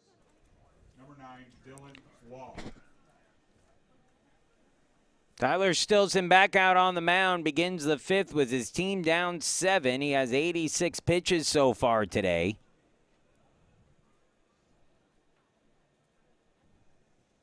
This will be Dylan Walsh to lead things off. Walsh 0 for 1, a sacrifice fly and a pop out.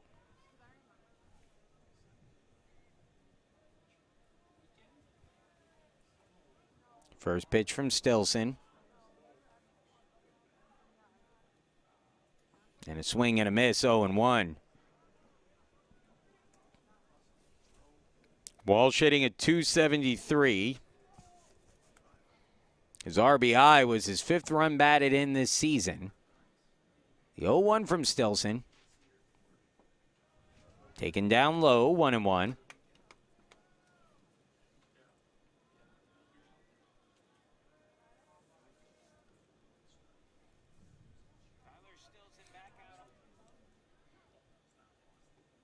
Inside, 2-1.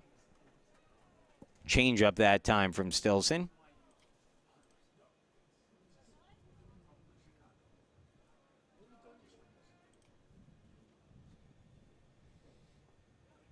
Called strike, 2-2. Again, keeping an eye at games across the UAA. WashU scored a run in the bottom of the 1st against Chicago. But the Maroons answering right back with a solo home run from Harrison Belden in the top of the 2nd, and it's 1-1. Ground ball first base. Long run over for Westrick, who underhands it to Stilson, who steps on the bag, and there's one gone. Nice play defensively in the infield for the Spartans for the first out of the inning. Still 2-0, Emory leading NYU. That game now in the middle of the 2nd inning.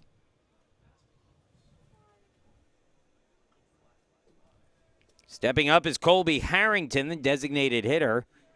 Harrington 1 for 2 today, a double and a run scored his last time up. Hit one off the wall and right.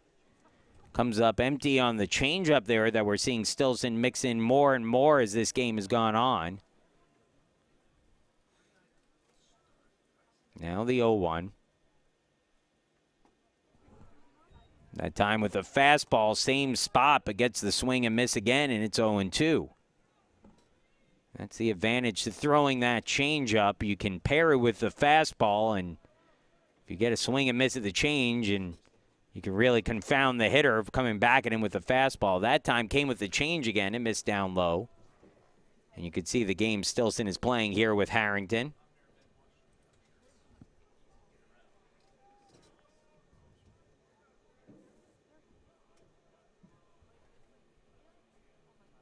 Now the 1-2. Line drive, shallow right, base hit. And a good piece of two-strike hitting there for Harrington. Stilson went back to the changeup again, and Harrington just threw the bat at it and dunked it into right field for a base hit. Batting 8, number 10, Noah Kuhn. So it'll be a man on at first for Noah Kung, who is 1 for 2 today. Strikeout looking in the 2nd. Reached on a bunt single in the 4th. Hitting a .233 on the year now. Swing and a miss, 0-1. Slider that time from Stilson at 80 miles an hour. Velocity really hasn't dipped for Stilson. He's not showing any signs, at least velocity-wise, of tiring in this game. He's getting close to 100 pitches, but that one misses outside for a ball, 1-1.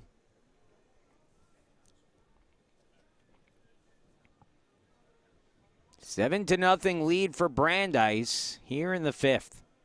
There's time left for the Spartans, but they have got to wake up on both sides of the ball. Swing and a miss, 1-2. Slider that time.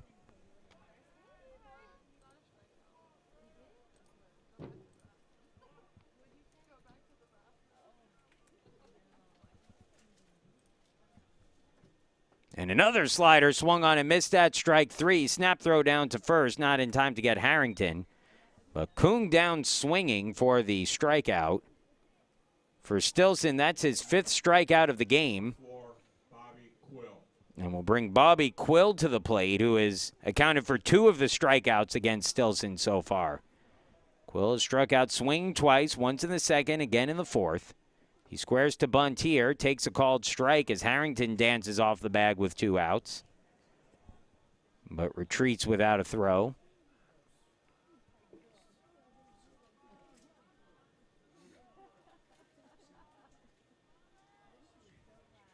Now the 0-1.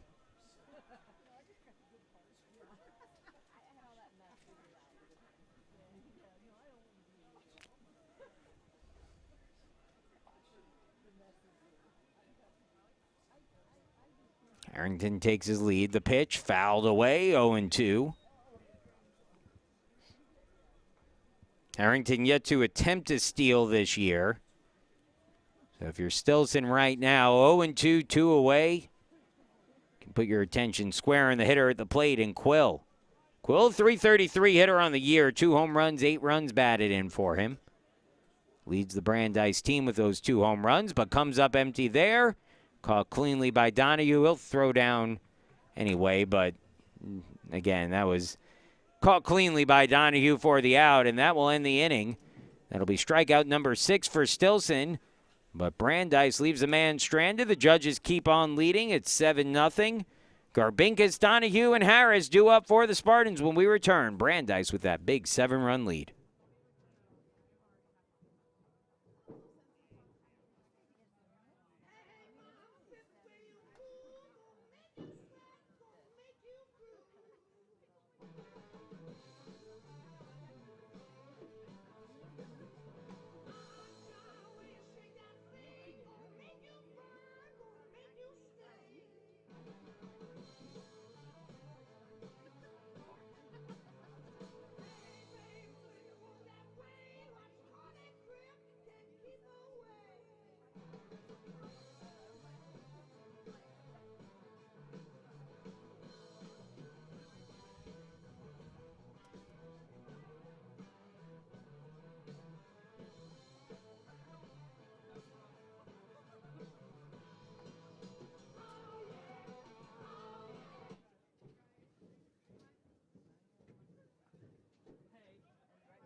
Spartans, number 3, Evan Garbinkas. So, my dad, yeah. So Hillary keeps calling and asking different things and whatnot. So I'm massively so we'll see what's up. Right now we don't know. Evan Garbinkas leading things off for the Spartans. Takes the first pitch up and out for a ball, 1-0. Garbinkas came in as a defensive replacement earlier for Case Western Reserve in left field. The left-handed hitter awaits the 1-0 offering from Tringe and fouls it back, 1-1. Tringe working quickly on the mound. Gotta love that. The junior, 6'6" righty out of Montpelier, Vermont, the capital of Vermont.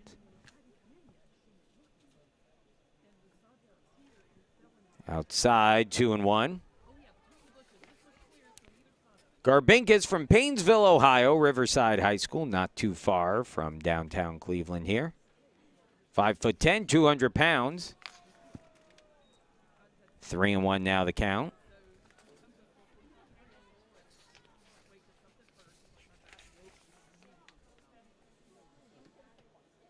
He's 2 for 13 on the season. Ahead of the count here, though, 3-1. Tringe delivers, and it's up and out, ball 4. And if you're the Spartans or you're looking for any glimmer of hope, I think that's what you're looking for there is, can you start to get Tringe out of his game a little bit? Again, Tringe, a guy, comes into today's game, 11 walks through 19 1/3 innings. It's not a super high amount, but it's certainly better than the number of hits he's given up. He's has a 206 opponent's average, and so if you're the Spartans, you've got to be patient at the plate, and so far Tringe has not given them much.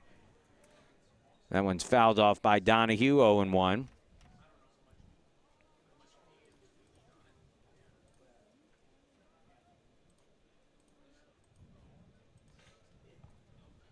The start of UAA season here in Cleveland.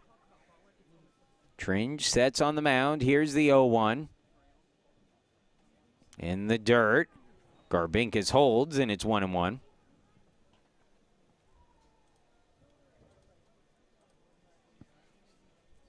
Spartans are getting to the point where if they want to climb back into this one, they need to put a crooked number up on the board here in the next inning or two.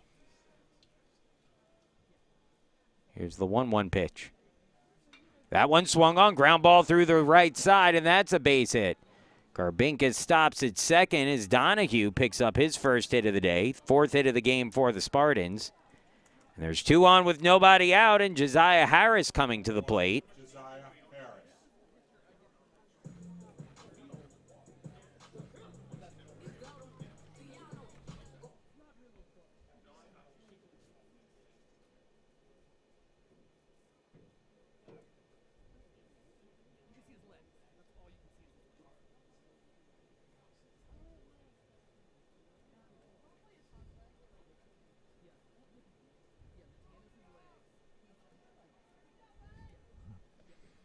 So the meeting on the mound breaks up. Harris to the plate, 0 for 1 today, a ground out to second base in his only trip to the plate so far.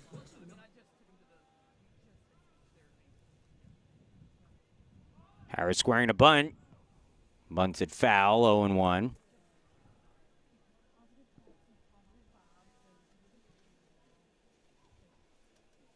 Matt Englander flashing the signs from down at third base.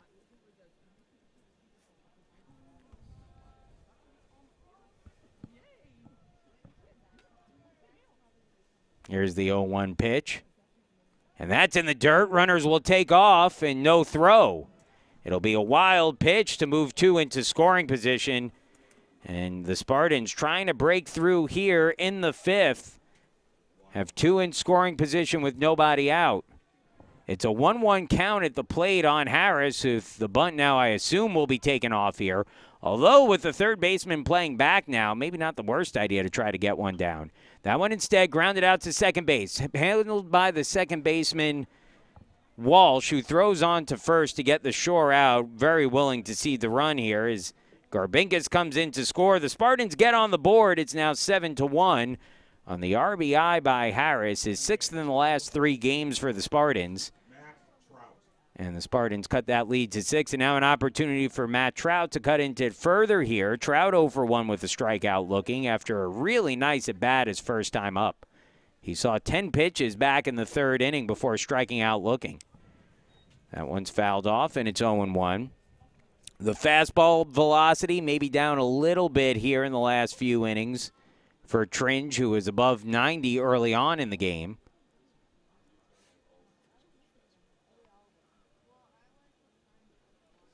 Here's the 0-1.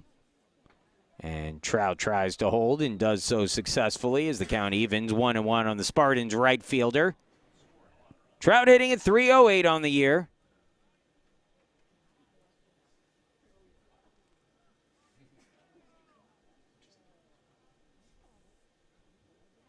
Chopper foul. He was out in front of that one. The changeup that time at 78 miles an hour. And it's a 1-2 count.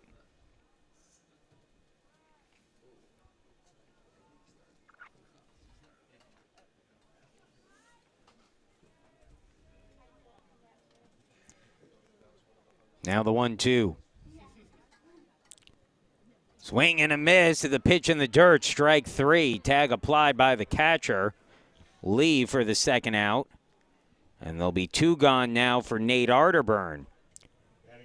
Well, mentioned earlier that this was the kind of inning that if you walk away and you're the Spartans with just 1 run, you're not going to be too happy with that. With 2 in scoring position and nobody out in the frame.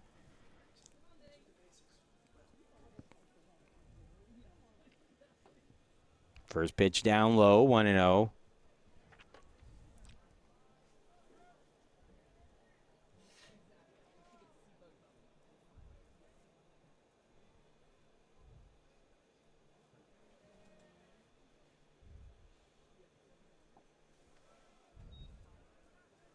Another one down and away, 2-0 with Eli Westrick, who has 2 of the Spartans' 4 hits today out on deck. And so if you're Arterburn here, you would think that you're going to get challenged on the next pitch or 2.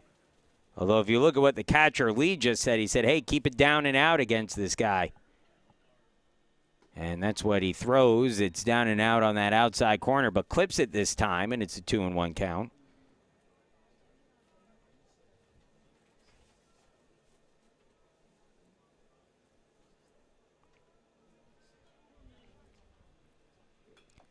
Fouled away by Arterburn, 2-2.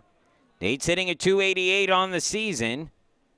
He had 4 hits in game 1 of the doubleheader against Mount Union last Sunday. Starting to heat up with the bat again is the 2-2.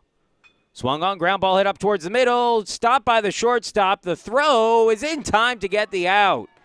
Nice play by Noah Kung, who had to roll over that ball, got up quickly and threw it to first in time to retire Arterburn and take away both a hit and an RBI from the Spartan shortstop.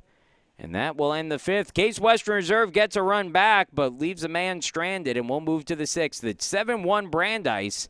Top of the order for the judges, Kuja, Crowley, and Aronwald when we come back.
Leading off for Brandeis, number 6, Ben Kuja.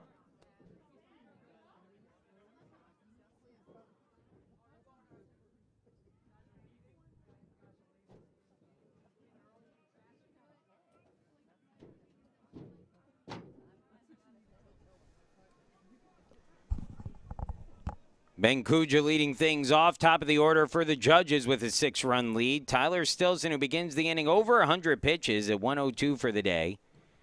And the first pitch misses outside, ball 1.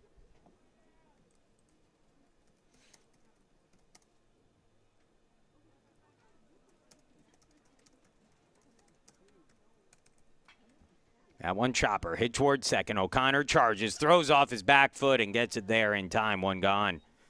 So Kuja retired. That's 3 groundouts to second and 4 at-bats for Kuja, who also has an RBI single to his name. And 1 quick out here in the 6th for Stilson, who is trying to get as deep into this game as he can so the Spartans don't have to go to their bullpen earlier in this one than needed. If nothing else, it buys Coach Englander a little bit of time to figure out which pitcher to use in this game. And it gives the offense a little bit of time to try to make that decision a little bit harder for Coach Englander. Well, what do I mean by that? Well, you know, you might stay away from, let's say, a Jeff Radinsky in this situation, and I use Shetty if you can at this point, and save them for later in the series in what might be a more competitive game. That pitch is down low, 2-1. And I think 6 runs is probably enough of a difference that you wouldn't turn to those guys.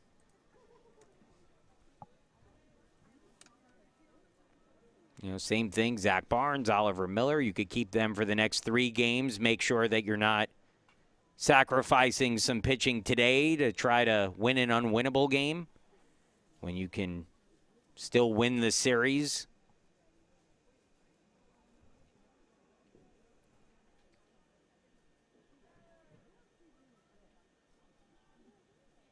Two and 2.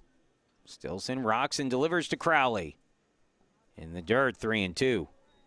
Crowley has been on base all 3 trips to the plate today. He walked and scored a run in the first, singled in the third, singled and scored a run in the fourth. He's batting at .244 on the year. It's a full count, 3-2 on Crowley. Stilson from the first base side of the rubber delivers, and it's swung on and fouled off, and the count stays at 3-2.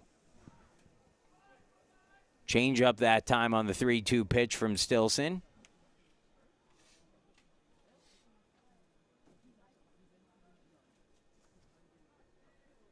Tringes look great for Brandeis today. The Brandeis bats have certainly gotten the job done as that one's fouled off. Another 3-2 pitch wasted by Crowley, and we'll do it all over again here. Meanwhile, for the Spartans, they just haven't been able to find the magic at the plate yet. Or really in the field. It has not been the cleanest of games for the Spartans in this one. Is the 3-2 in the dirt, ball 4. And Crowley, for the second time today, draws a walk. He's drawn the only 2 walks issued by Stilson in this one. Batting third, number 28, Henry Aaronwald. And there'll be a runner on now for Henry Aaronwald, who is 1 for 3 in the game. A single and a run scored in the first, lined into double play in the third, and grounded into fielder's choice his last time up. Spartans will try to turn 2 here in the infield. First pitch. And holding up is Aaronwald for ball 1, 1-0.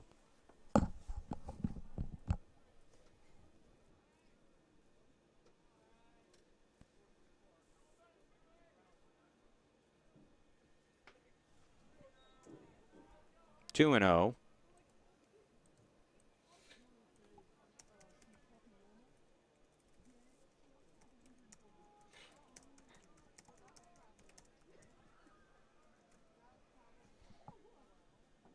Swing and a miss. That was I think that was the cutter there, I believe. Yep, cutter from Stilson.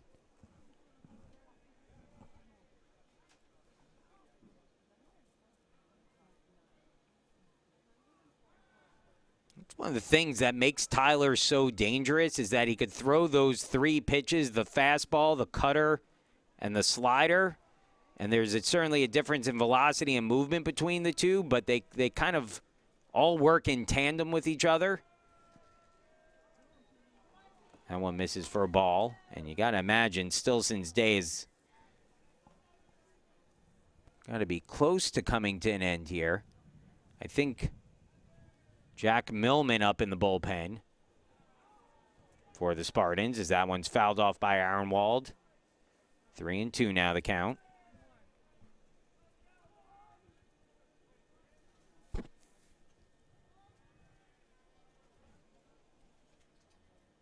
Here's the 3-2. Runner goes, swing and a miss, and that's going to be an interference on the batter, even though the runner's out anyway. So goes a caught stealing. The runner would have been out regardless. Interference was called on Aaronwald, but regardless, a great throw by Donahue. He'll certainly take the caught stealing. And that will end the inning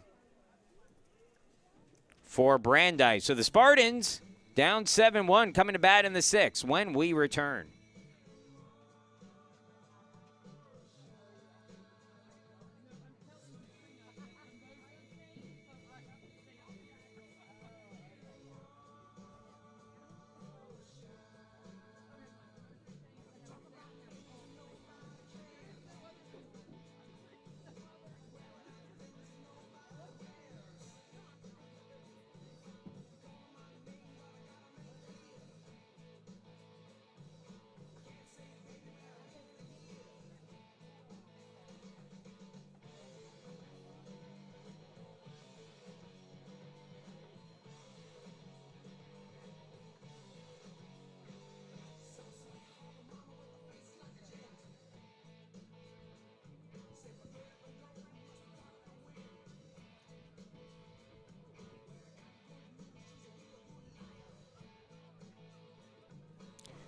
Welcome back as the Spartans with a 7-1 deficit in this one. In the top of the order coming up, Westrick, Gelly, and Stilson trying to put a dent in the lead. Matt Englander gathering the team out in front of the dugout here. I think trying to get everyone a little refocused.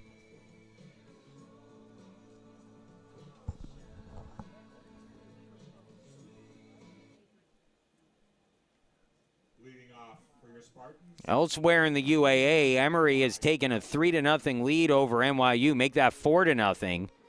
In the top of the third is Emory with 2 outs and the bases loaded. They've scored 2 runs already in the third. Chicago has taken a 3-1 lead over Wash U in game 1 of that series, in that game in the top of the third. So Chicago, Emory, Brandeis all leading here in the first day of UA competition is Eli Westrick. 2 for 2 on the day with a pair of base hits. Now batting at .440 on the year. Behind in the count here, 0-1 after fouling off the first pitch. In the dirt, 1-1.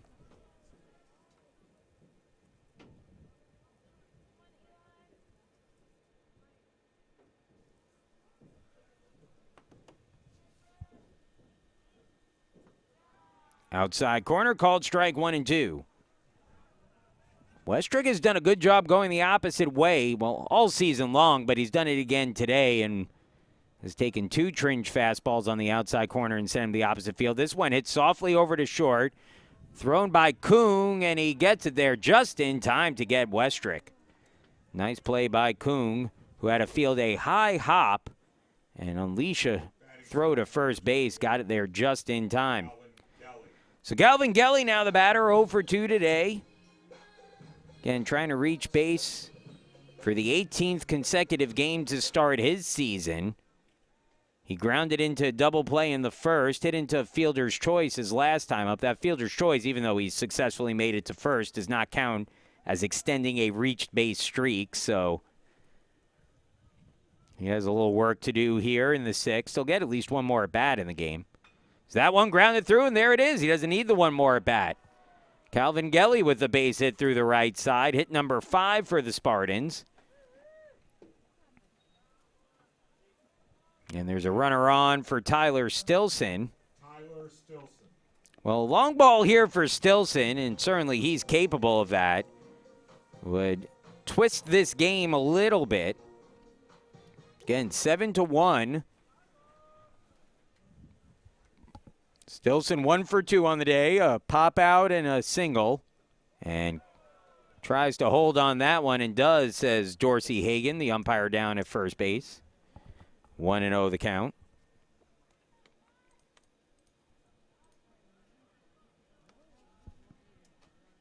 Tringe has looked great today, but the pitch count's starting to climb. So that one, chopper up towards the middle, fielded by the shortstop, steps on the bag for one. The throw to first is in time for the out, and that will end the inning. Another double play, the third of the day, hit into by the Spartans, and that will end the 6th. No runs, no hits, 1 hit, and no one left on, and we'll move to the 7th. It's 7-1 Brandeis when we come back.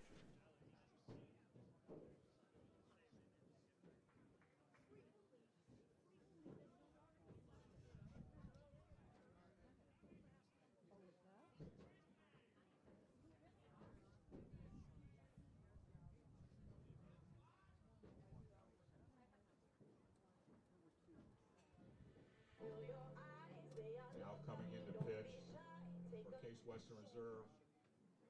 Sophomore from Baltimore, Maryland, number 2, Jack Millman.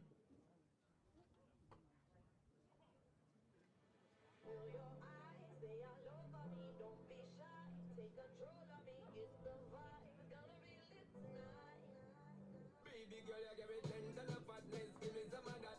Mix with the badness, look how she has shaped like a dead but and I just that is a good piece of mental sand of the cap. A piece of game, I'm in love how you chat. Watching the bit of the paper, whatever you got. Staying in my brain, memory not detached. And in my aim is to give it this a big naughty way you move. Let me acknowledge the way you do. Till I would not lie, baby. Baby, I'm like Gotti. It's how you naughty the way you move. It's why I wanted to get to you. And I would not like the way you move. Oops, how we naughty. Girl, you never meant to.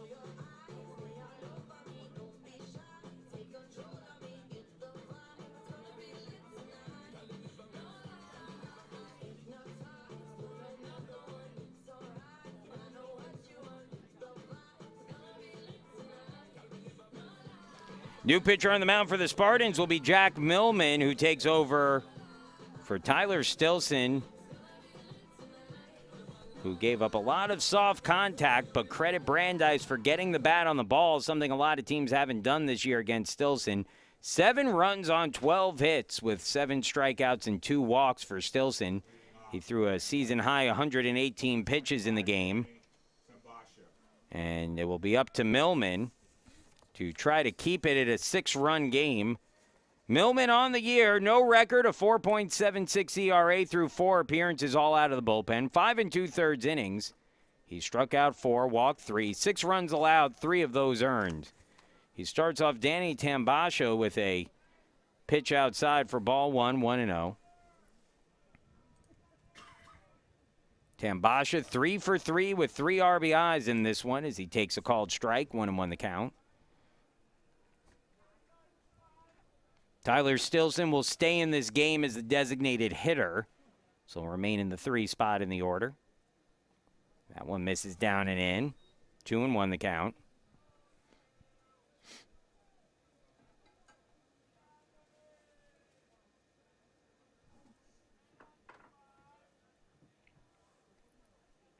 Two-one pitch. Outside, 3-1.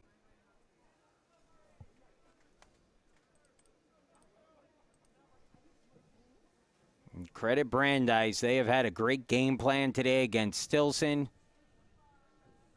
Been very effective out there, and Tringe on the mound has done a great job as the walk issued by Millman to start his day, and there'll be a runner on with nobody out for the catcher, Keith Lee.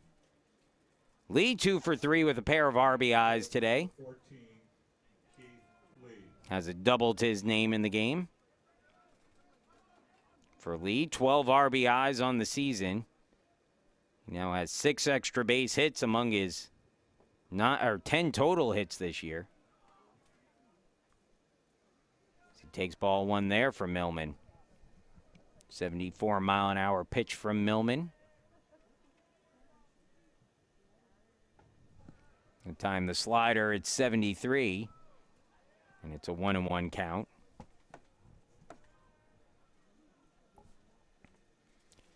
Well, Millman's going to take a little bit of game action to round back into form as Lee held up there, 2-1.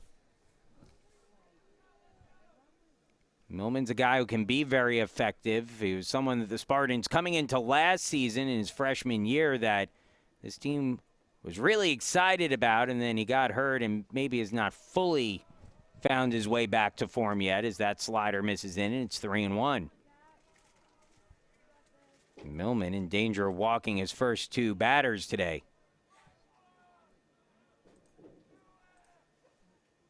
Here's the 3-1. Ground ball hit toward short, should be 2. Flip to second for 1, on to first, and unable to scoop it is Westrick. No error on the play. You can't assume the double play, but that'll just go as a fielder's choice. 6-4 on the putout, and one of those opportunities that you'll see if it comes back to bite the Spartans here, with Dylan Walsh coming to the plate. Walsh hitting a .261 on the year.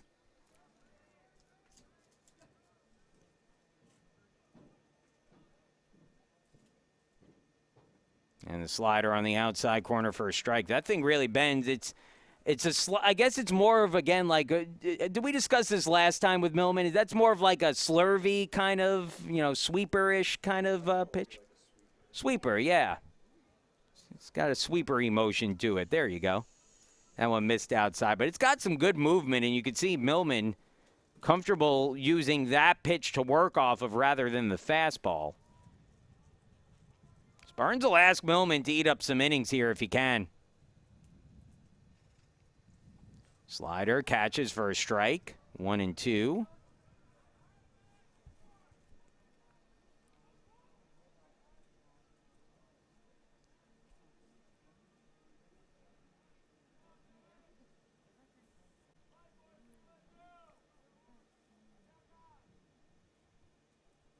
That one's in the dirt. 2-2.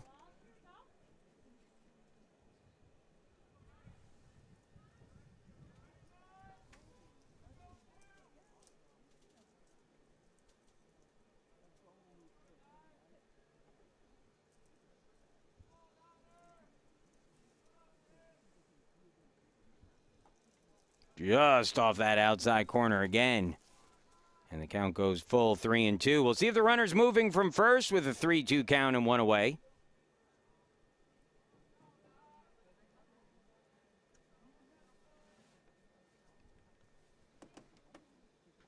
Chopper foul. Count will stay at 3-2. Walsh 0 for 2 today, but has an RBI on a sacrifice fly.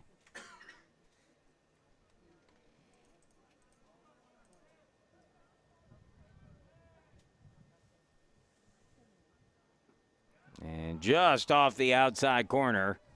Good take there by Walsh, who draws the second walk of the inning against Millman. So 1 out, 2 on, and now Colby Harrington will be the batter. Harrington hitting a .583 on the season. 2 for 3 today, a double and a single in his last 2 at-bats. He also has flown out to right. And that one misses well outside for ball 1.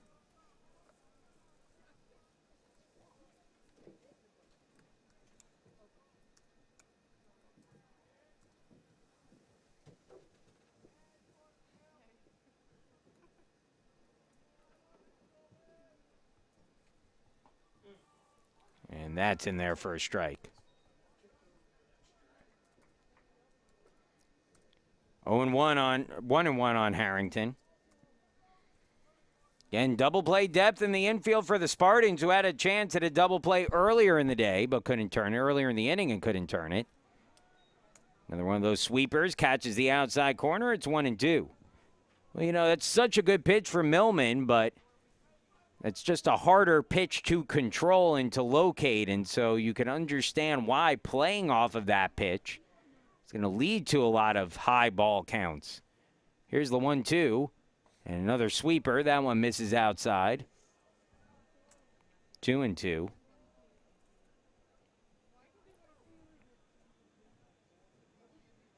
Harrington with a shoelace adjustment at the plate.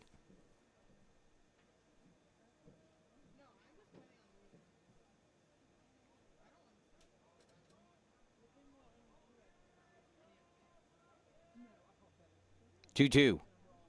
Swung on Chopper, first base side, charging as Westrick steps on the bag for 1, but that'll be all he gets. As both runners will move up. 2 in scoring position now with 2 away for Noah Kung. Batting 8, number 10, Noah Kuhn.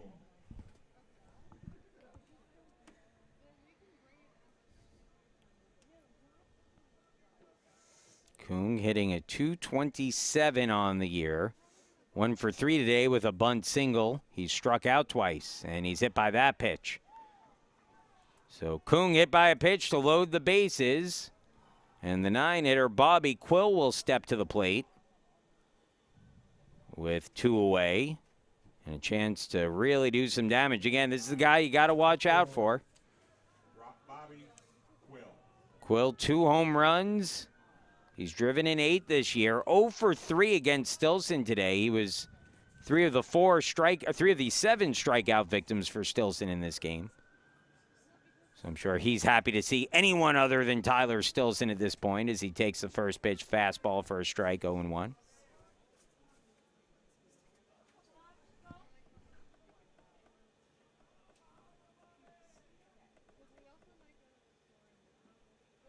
In there for a called strike with the backdoor sweeper, and it's 0-2.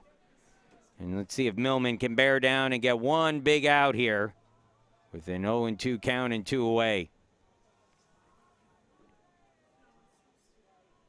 Here's the 0-2. Millman delivers. Swing and a miss, strike 3. And that will end the inning. Quill now 0 for 4 strikeouts in this one, and Millman will leave him loaded in the 7th. No runs, no hits, no errors, 3 left on.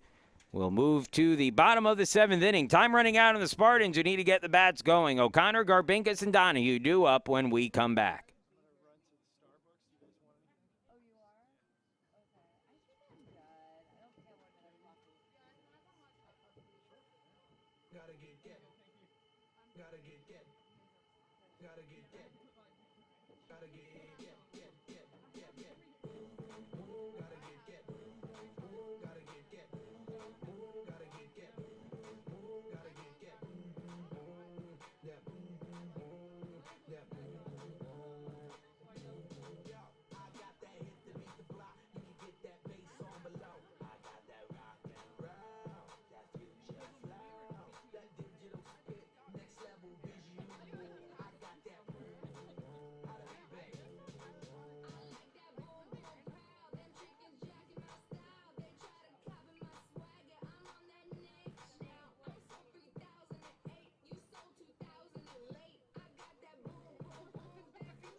inning for your Spartans. Second baseman, number 5, James O'Connor. Brandeis smelling the win here late. They lead 7-1, and Tringe continues to throw well on the mound here. Begins his 7th inning of work for the judges. He'll start it with 90 pitches, approaching his season high of 99 pitches, as that's a called strike, 0-1. Last season, he threw as many as 109 in a game. Takes that down low, does O'Connor, and it's 1-1. And hit 100 pitches just once as a first-year pitcher. So for Tringe here, a chance certainly to approach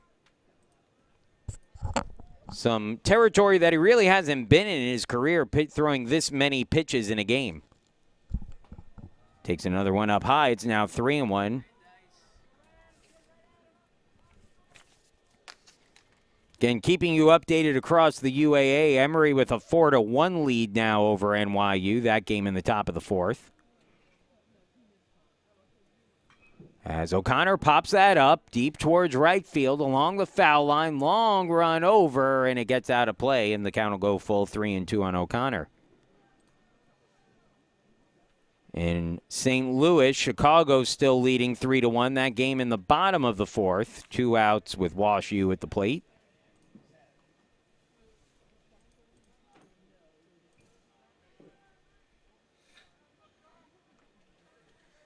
O'Connor 0 for 1 today. He's stolen 2 bases and just got a piece of that one to stay alive. The count stays at 3-2.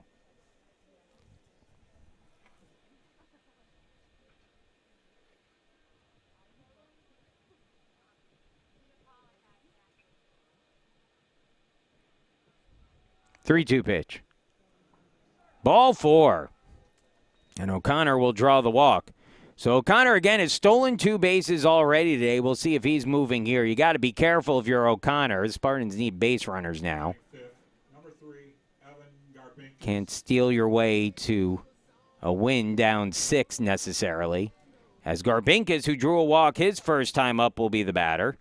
Hitting a 154 in the year. Garbinkis came into the game late as a defensive replacement and takes the first pitch for a called strike, 0-1.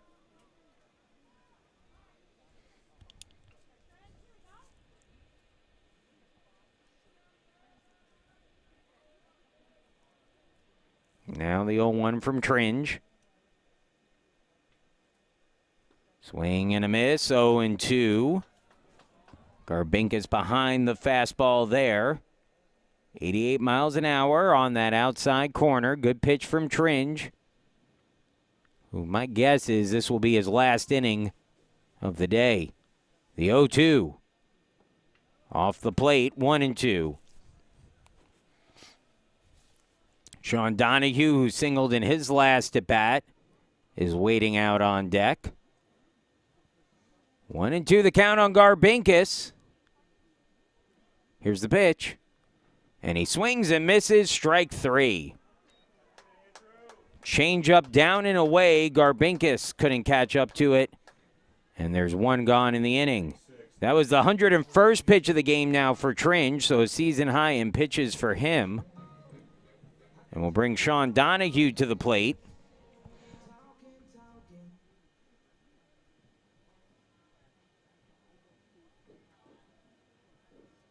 Again, Donahue 1 for 2 with that single in his last at bat. Takes the ball inside, 1-0. Donahue, the senior, out of Durham, North Carolina.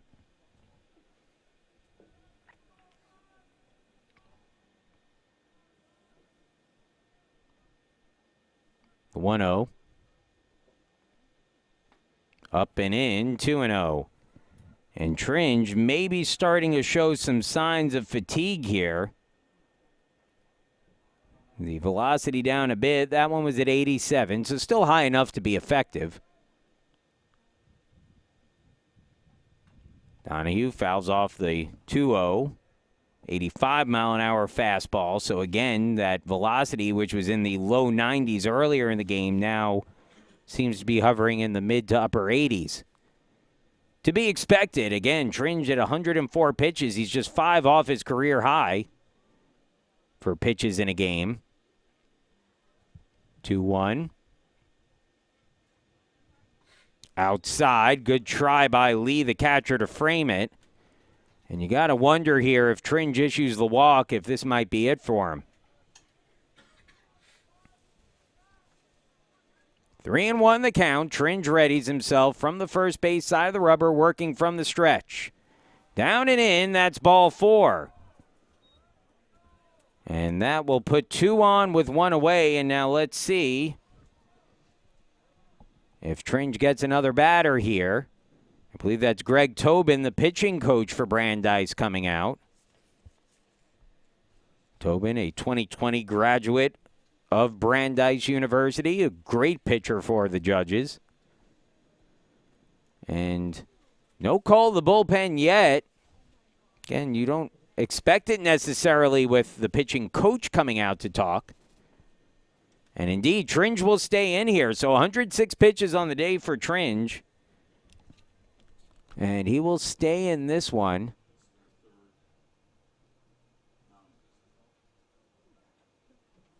Trying to get a look and see if we could see the number of the pitcher warming up out there for Brandeis. It's a righty.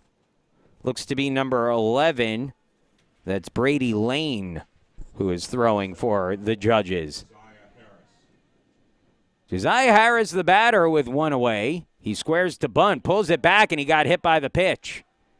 And they'll give him the base. They'll say he was pulling the bat back when that came in, and Harris gets first, and that loads the bases with 1 out for the Spartans. And on a day where the Spartans have not cashed in their opportunities, this will be a chance here. Some concern for Josiah Harris. It looks like he'll be okay. You always get concerned on those plays because it's very easy to, especially if depending on how you bunt, to get a finger caught against the bat and to break a finger on a play like that. But Harris seems to be fine, which is good news. He's really starting to pick it up at the plate lately. And that one loads the bases, and the Spartans will go to the bench, bringing in Thomas Downs, the senior, here to hit for Matt Trout. Well, let's see what Downs can do in this situation. The senior from Falls Church, Virginia, Meridian High School, 6'2", 195 pounds. And he will face a new pitcher here as the Judges will make the call of the bullpen. I believe Brady Lane, the righty, coming in. Bases are loaded for the Spartans. 7-1 the score. Judges leading. We'll be back in just a minute.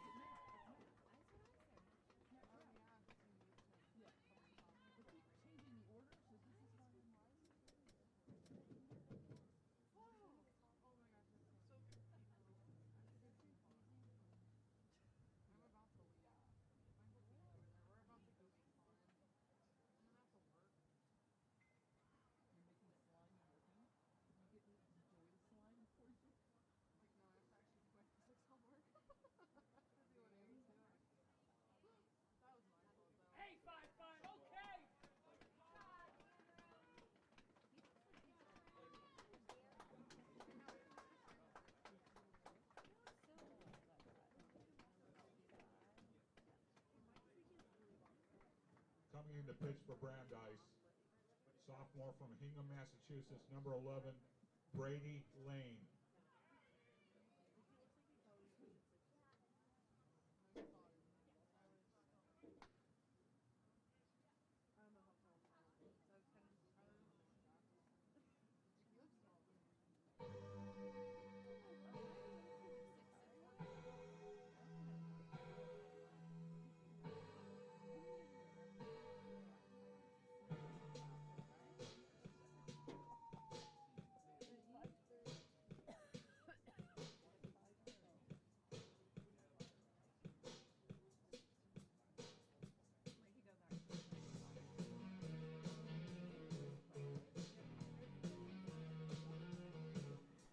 Well, the Judges go to the bullpen for the first time this weekend. It'll be Brady Lane, the sophomore righty from Hingham, Massachusetts, coming in to pitch.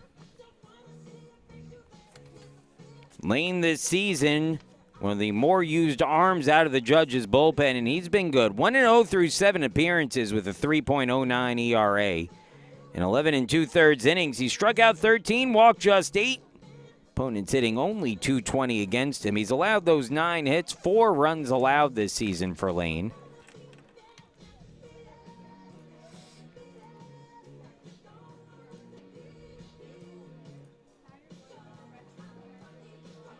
Lane last pitched on the 21st against Coast Guard through 2/3 of a scoreless inning, retiring both batters he faced.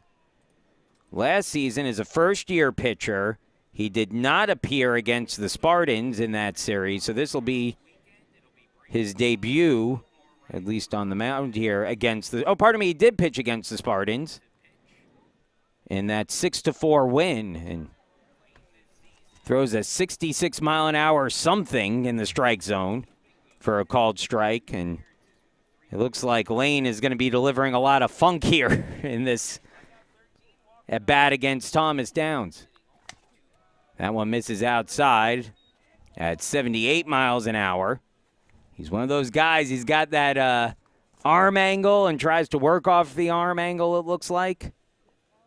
Coming well from the side. Taken up high, 2-1.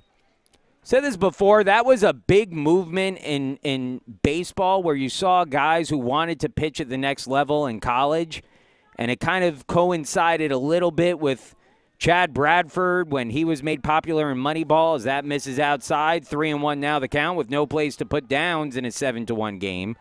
And you saw more and more pitchers converting from traditional deliveries to that, almost submarine sidearm delivery, and it worked. There were a lot of really good pitchers who were doing that and successful, especially at the Division III level. 3-1 the count.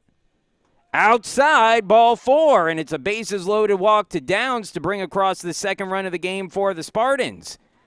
Coming into score is O'Connor, still just 1 out in the inning. The Spartans have brought across a run without a hit this inning, and now Nate Arterburn will be the batter with 1 away and the bases still loaded, and the potential game-tying run now in the on-deck circle all of a sudden for the Spartans. Well, on a day where nothing has gone right for Case Western Reserve, a chance for the Spartans to break through here. Arterburn takes that outside. It's ball 1. That's 5 of the first 6 out of the strike zone by Lane.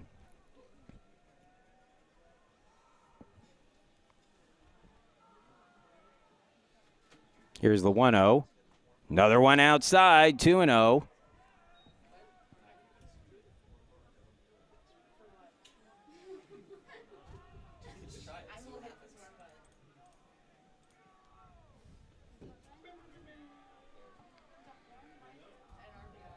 Here's the 2-0, and that's down the middle for a called strike. 76-mile-an-hour pitch there.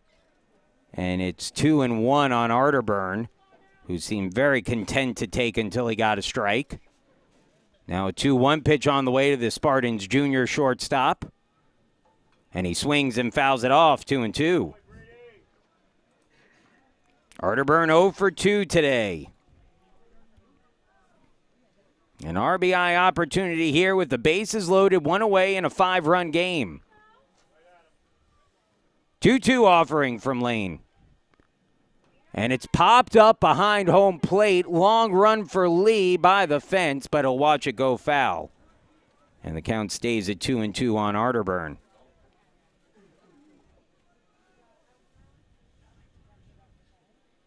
Well, a guy like this, like Lane on the mound, can just completely mess with your timing at the plate.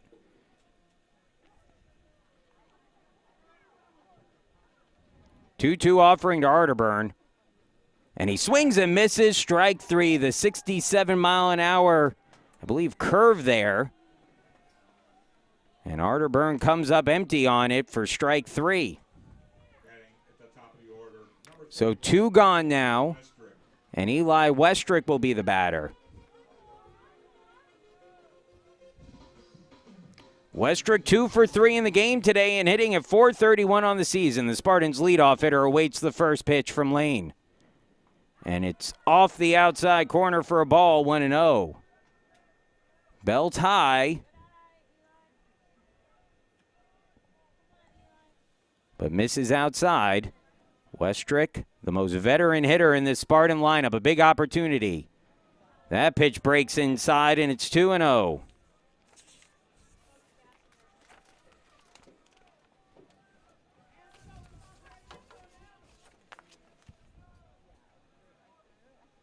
Westrick 0 for 2 with the bases loaded this year. Takes a called strike on the outside corner, and it's 2-1. Again, a chance for the Spartans to have a big inning.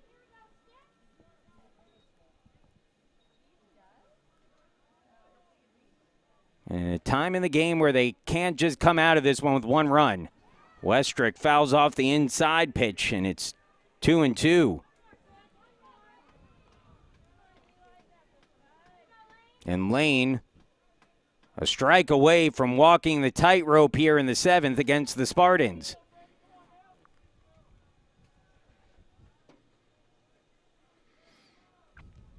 Two on the way.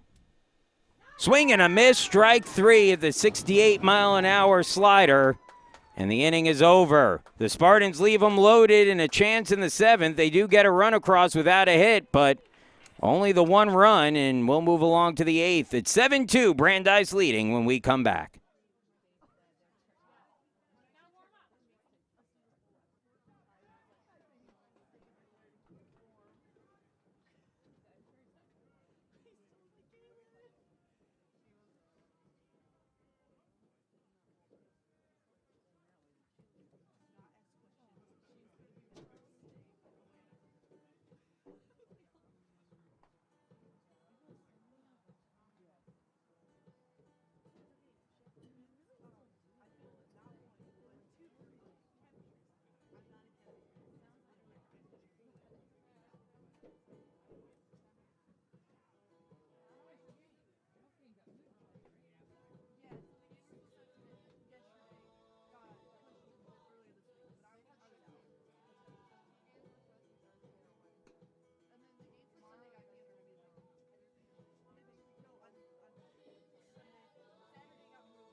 Well, Spartans running out of time here, and it'll be up to Jack Millman to try to keep things where they are.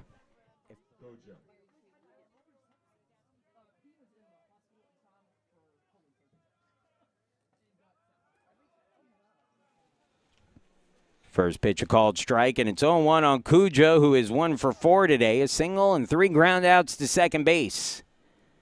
Get ready, James O'Connor at second. Called strike, and it's 0-2.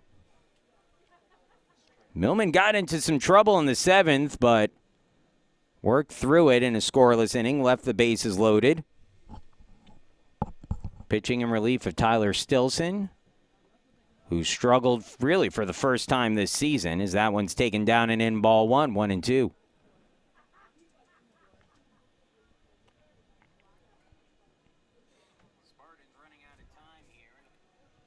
Thomas Downs stays in the game. He'll be out in right field for Case Western Reserve.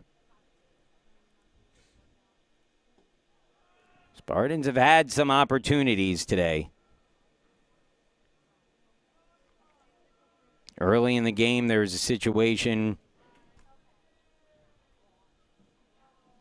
where a runner got thrown out at home plate. We saw runners left stranded at third as a called strike 3 on the lower outside corner, and Cujo down looking. We've seen the bases left loaded, and again, it's been day of lost opportunities for Case Western Reserve. Not, certainly at the plate. It hasn't been the best day on the mound either for the Spartans, but they've had their chances today and just have not been able to cash them in against Brandeis. This is Connor Crowley who squares to bunt and pulls it back, taking the first pitch for a strike, 0-1.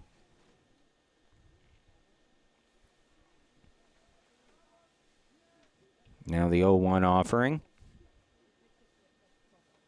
Up and out, 1-1.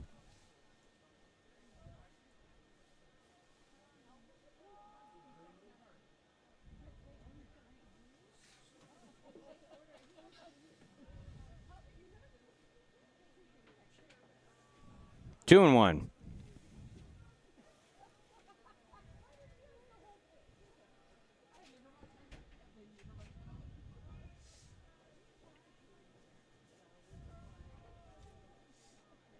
Nice slider there, and that's a 2-2 count.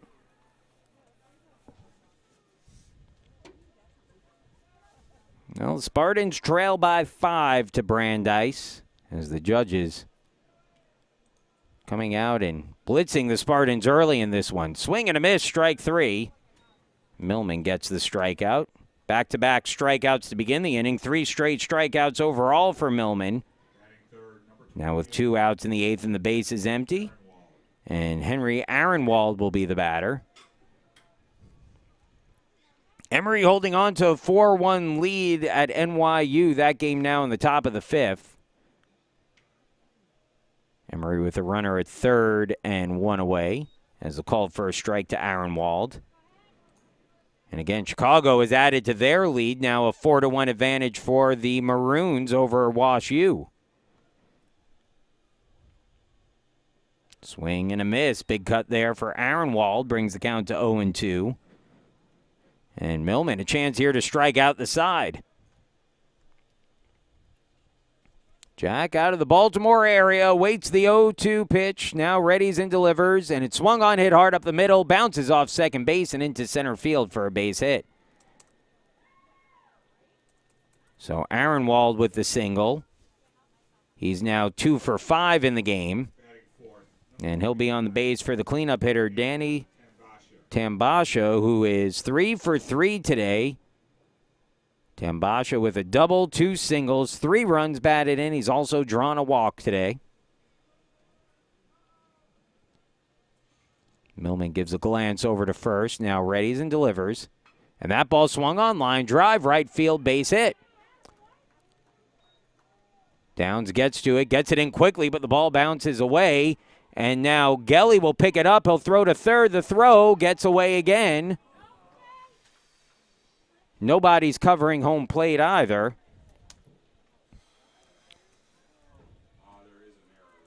And there'll be an error on the throw by the right fielder Downs to move the runner up an extra base. And there are runners on the corners now with 2 away for Keith Lee, who could get the run back that Brandeis gave up in the bottom of the 7th with the base hit here. So Millman, inning started easily enough. Back-to-back strikeouts, was ahead 0-2 in the count. But back-to-back singles have put runners on the corners. First pitch called strike to Lee, and it's 0-1.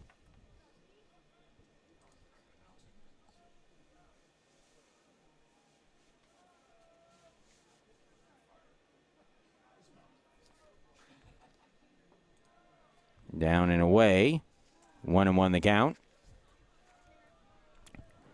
These two teams will be back in action, a doubleheader tomorrow. Should be a little bit warmer outside, which I'm sure everyone will enjoy. Down and away, 2-1. Actually, I take it back. Tomorrow's looking a little colder now. It's going to be in the, let's see, by first pitch tomorrow should be a brisk 30 outside. 31 if the sun is shining. No chance of rain, though, so you want to look on the bright side.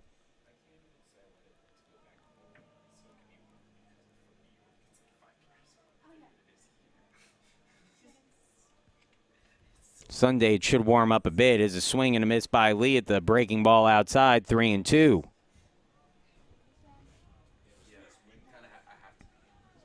So full count, 2 away. The runner from first. Tambasha will get the early start.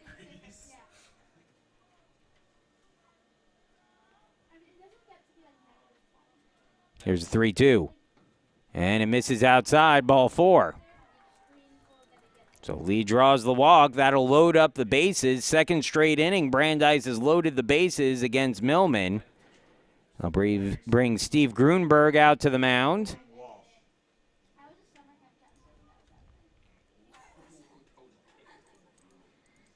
Emory has added on to its lead. It's now 5-1. The Eagles leading over NYU. Well, if you're the Spartans here, hey, you've still got 6 outs left in this game. And so Millman in this situation has really got to buckle down, get this last out of the inning here. Spartans into the Brandeis bullpen. And hoping to have more luck than they had against Tringe, who was fantastic today.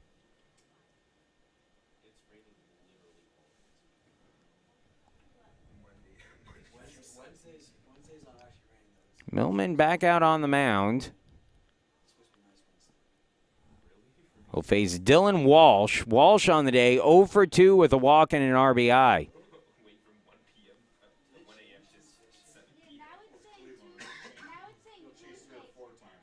First pitch on the way, and that one misses outside for a ball. Millman just threw his 46th pitch of the game for someone who has not had a ton of long outings this season.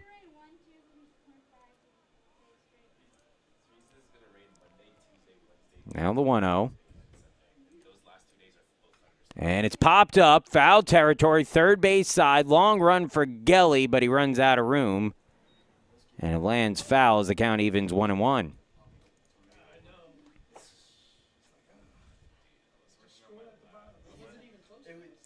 Millman coming off 3 1/3 innings during the team's 11-0 loss to John Carroll.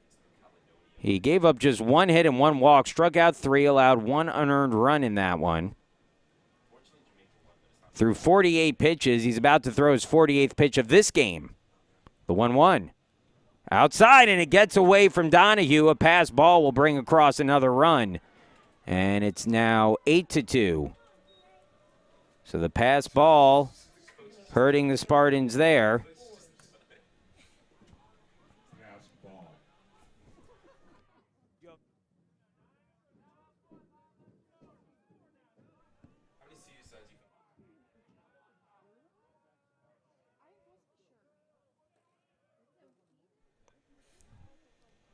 Swing and a miss.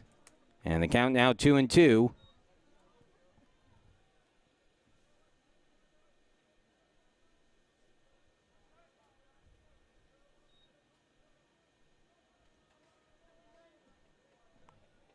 So 8-2 now, Brandeis with the lead. And that hits the batter, Walsh. So Walsh reaches first. Second hit batter of the day for Millman. Well, no one in the bullpen yet, although here someone's running out now.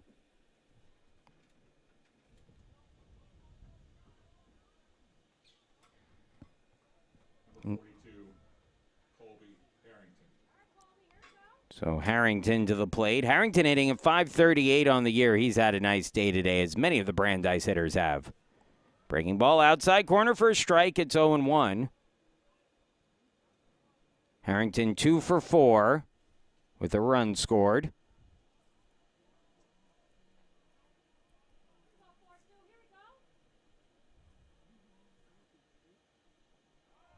Down low, 1-1.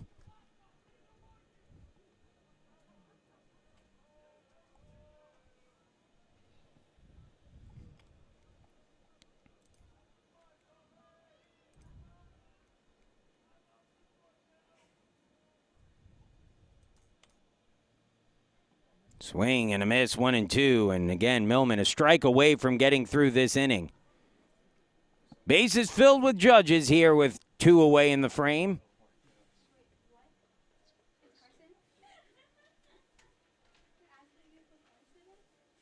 Here's the 1-2. And it hit him. So Harrington on the 1-2 pitch hit on the foot, and that'll force across another run.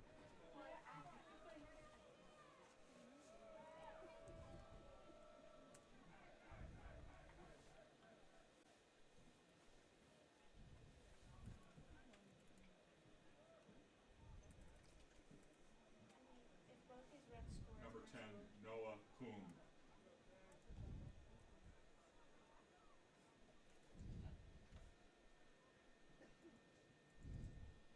And that pitch behind Kung. And Millman currently looks like he might be coming towards the end of his day.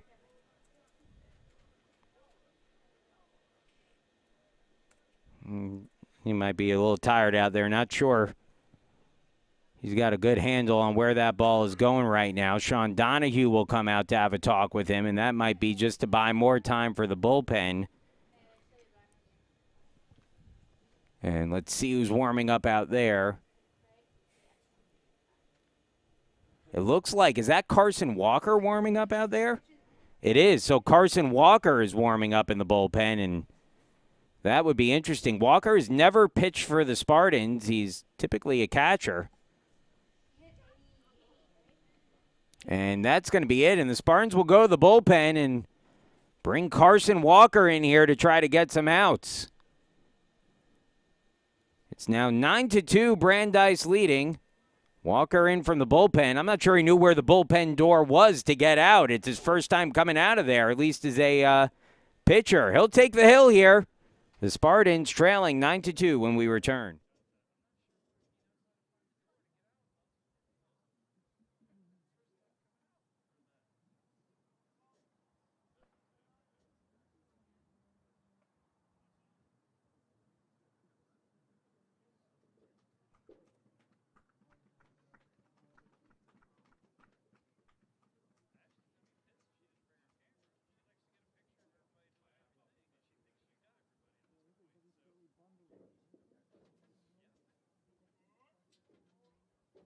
Coming in to pitch for Case Western Reserve, number 19, Carson Walker.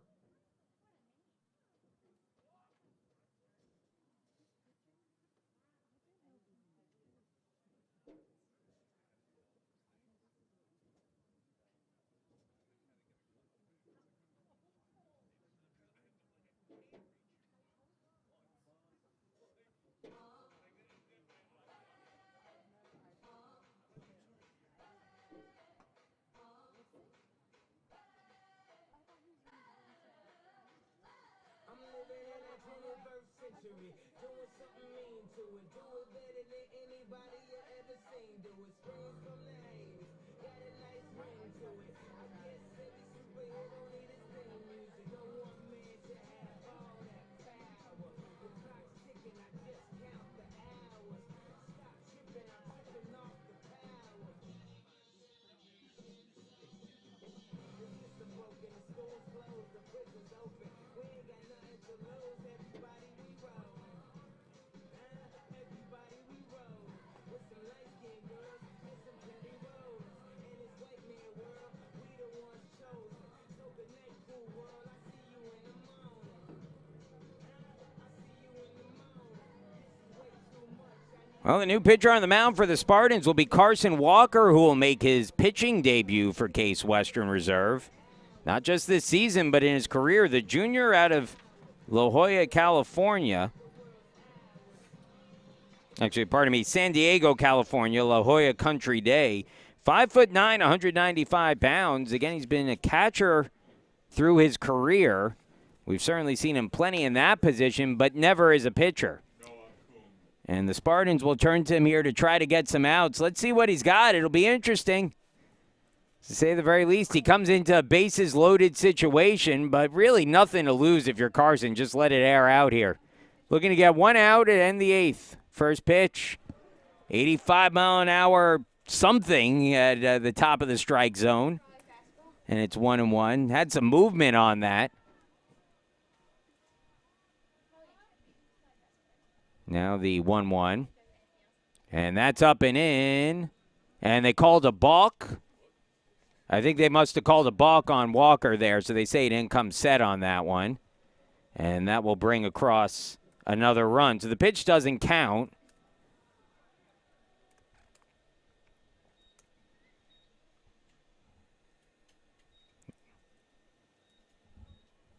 I believe a 1-1 count on Kung at the plate. Indeed it is.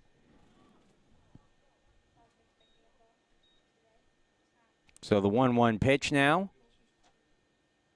Walker delivers, and that hit him. 86 miles an hour. Kung will take first base. That is 3 straight hit batters by the Spartans pitchers. A reminder that there is the run rule in effect for all UAA games, and so if you get to 10 runs after 7 innings, the game comes to an early end. Now, difference being in this one is that the Spartans do get the bottom of the inning to answer and keep the game going into the 9th. Should Brandeis get 2 more runs here. They've got the bases loaded and 2 away. Walker trying to find the strike zone. That one misses down and in, and it's 2-0.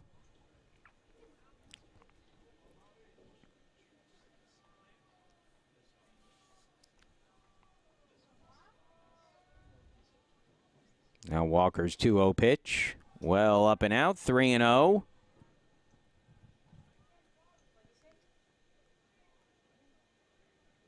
I think Cody Hughes has gotten up in the Spartan bullpen.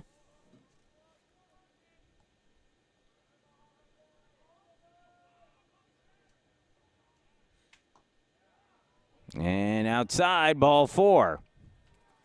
And that brings across another run.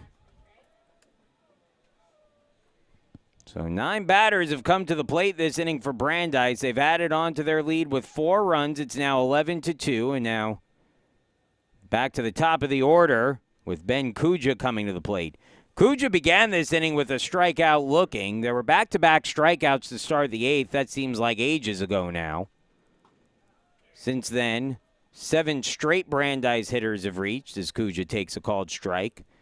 Back-to-back 2-out singles from Aronwald and Tambasha, then a walk, a hit batter, a hit batter, a hit batter, and another walk. It's resulted in 4 runs scoring and Brandeis officially blowing this game wide open. Little up and out, 1-1.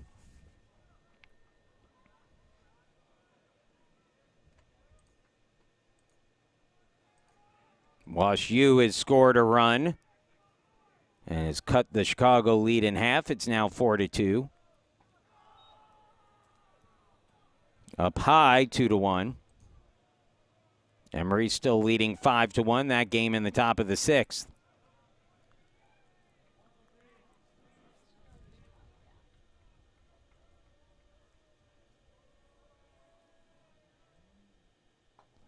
Three and 1.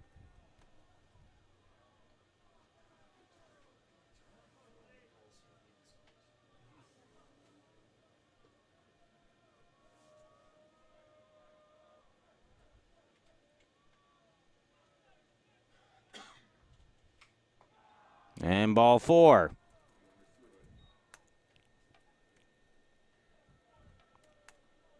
And that, I think, is going to be it for Carson Walker.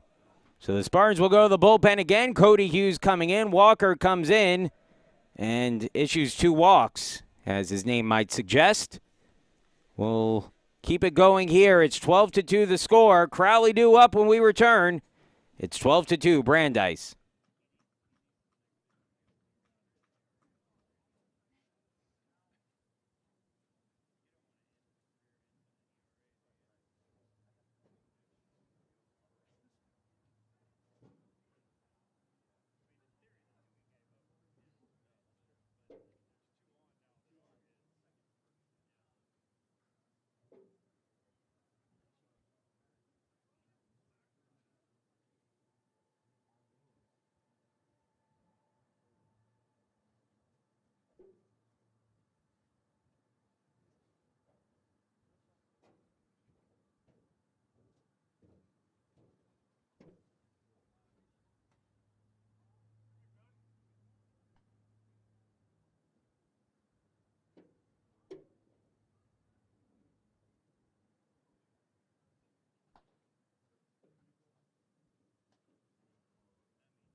New pitcher on the mound for the Spartans is Cody Hughes, the sophomore, takes the hill. Right-handed pitcher out of Durham, North Carolina, Jordan High School.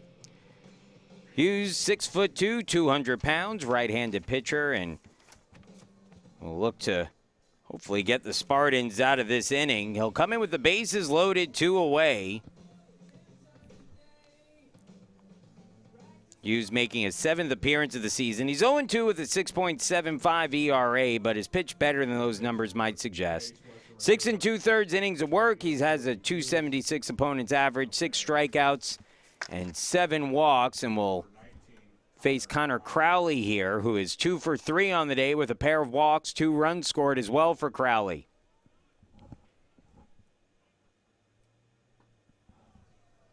Pitch taken outside for a ball, 1-0.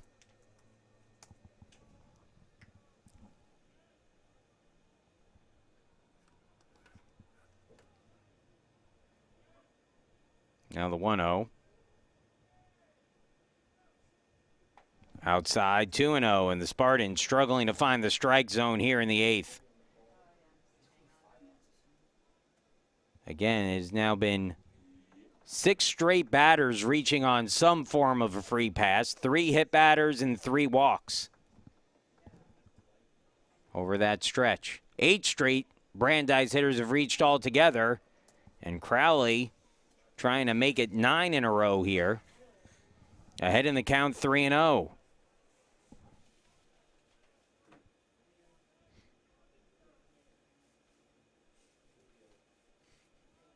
Here's the 3-0. Ball 4. And another walk. And it's now 13-2. Batting third, number 28, Henry Aaronwald. Well, this one's gotten ugly for the Spartans.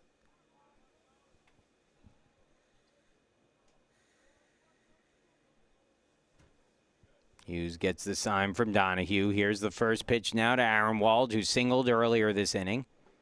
Fastball just off the outside corner. And it's a 1-0 count.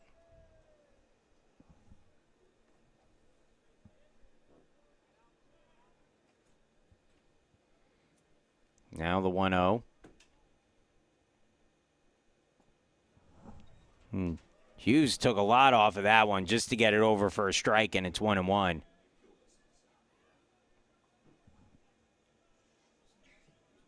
Well, Brandeis came to play today, and boy, they have made a statement in Game 1 of the UAA season.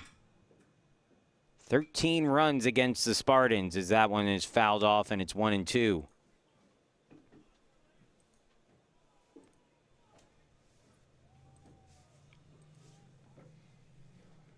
This is one of those days where if you're the Spartans, it feels like the sky is falling a little bit, but you're going to be able to take a deep breath, compose yourself, and try to refocus tomorrow.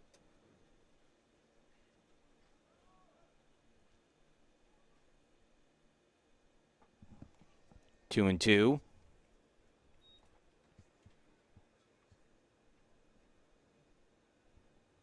You know, you go back to last year with this Spartan team when they were facing NYU in the series here at Nobby's Ballpark. They play a doubleheader on Friday, lose the first game. So that one swung on, and Aaronwald shoots it into the Spartan dugout. Hopefully everyone's okay there. Looks like everyone is. They lose the first game. The second game ends in a 19-19 tie that the Spartans probably could have lost that one easily, and you end that Friday thinking to yourself, my gosh, this is a team that's supposed to be competing for a World Series this year, and what just happened? Well, they come back, they win the next two, end up winning that series, 2-1 in that series to continue that streak. Ground ball, third base side, foul, and the count stays at 2-2 on Aaronwald. And so, again, if you're Case Western Reserve, it's not going to feel good today, that's for sure. If you're a Spartan fan, it's not going to feel good, but you take a deep breath and you come back tomorrow and you get to play 2 more. And hopefully they go a little bit better than they've gone so far today. 2-2 pitch. Up high, full count 3-2.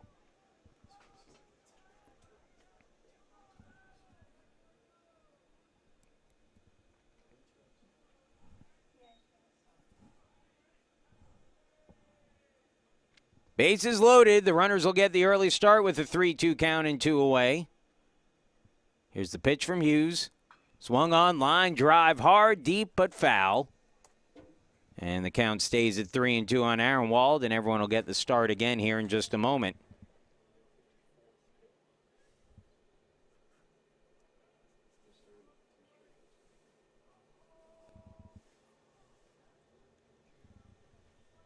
Here's the 3-2 pitch. And swing.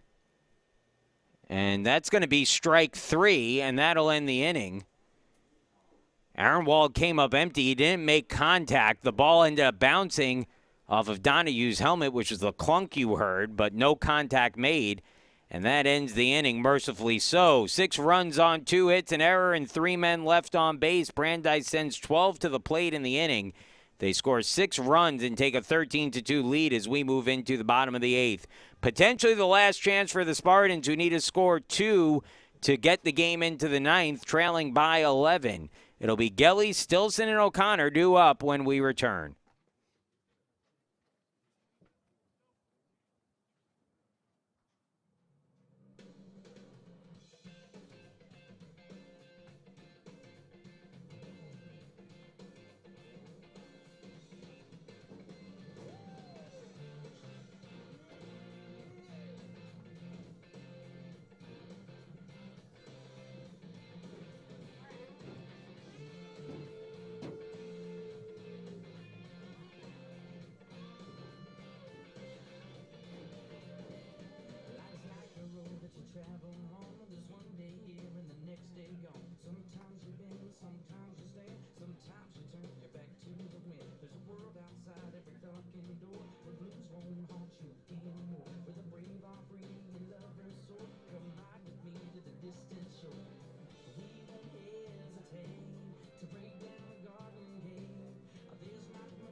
Brady Lane out for his second inning of work. This came very close to being a save situation for Lane. Instead, he'll try to close out this game in the 8th, and the Spartans will send a pinch hitter to the plate. It'll be Jackson Knutson coming to the plate.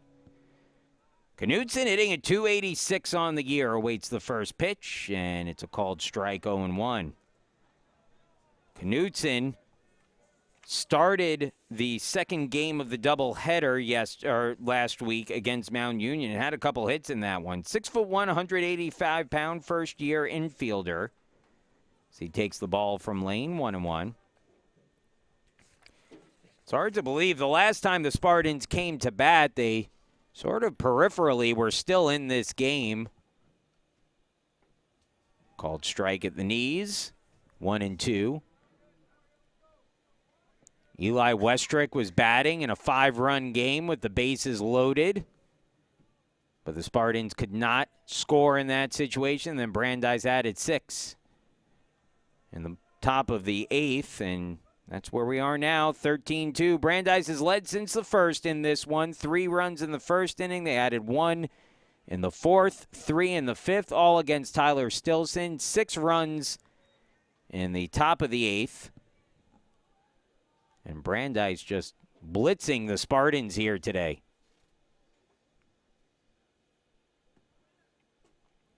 3-2. Swung on ground ball, shortstop, backhanded by Kung. Nice play, long throw to first. Great job by Tambasha at first base to hold his foot on the bag on a high throw. And there's one gone here in the 8th. Again, we are playing in the UAA. The UAA does play with the 10-run rule. And so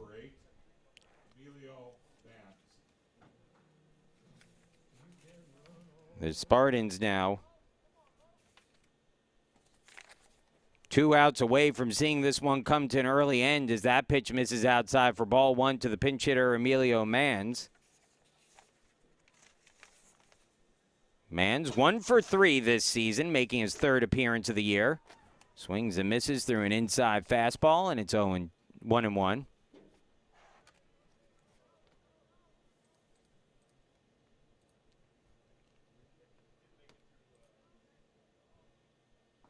Swing and a miss, 1-2, and after Lane has gotten him swinging over 2 of those pitches in a row, got to come right back to that here, right?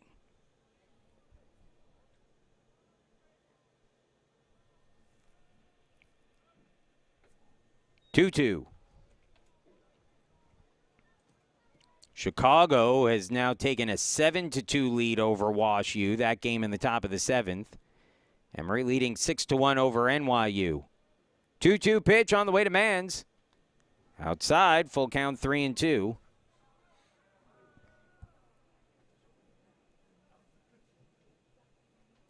James Very has come out on deck for the Spartans as the 3-2 pitch on the way.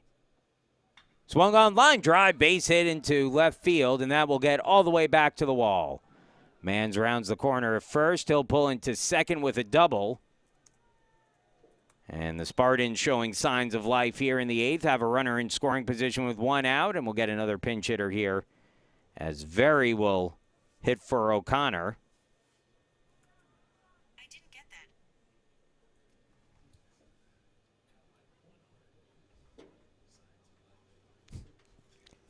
So Very the hitter. James Very, the first year out of Bettendorf, Iowa, from the Quad Cities area. Attended Pleasant Valley High School. 6'4", 205 pounds. Steps up to the plate and takes one outside, ball 1.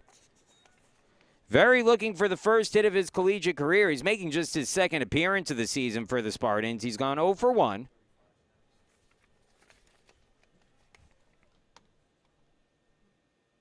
And it misses inside, 2-0.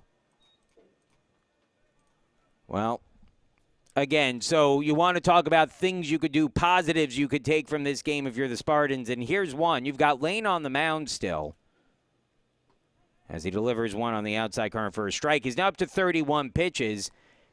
You've got to try, if you're the Spartans in this situation, to work his pitch count up a little bit, and at the very least make him unavailable tomorrow. Called strike, 2-2. But this has been one of the better arms out of the bullpen this year, one of the more used arms out of the bullpen. 2-2 on the way. And Very wastes one foul. Count stays at 2-2. And so at the very least, you have an opportunity here to really make Lane work.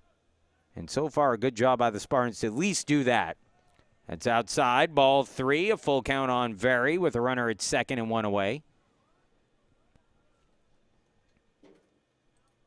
You know, maybe Lane comes back on a game and is not 100%, or maybe he comes in on Sunday and you get a good look at him.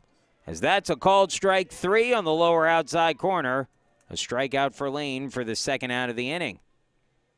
And the Spartans now down to their final out, and another pinch hitter coming up. This will be Cole White.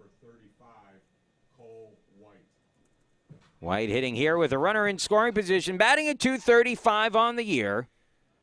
First pitch on the way. Up high, ball 1, 1-0.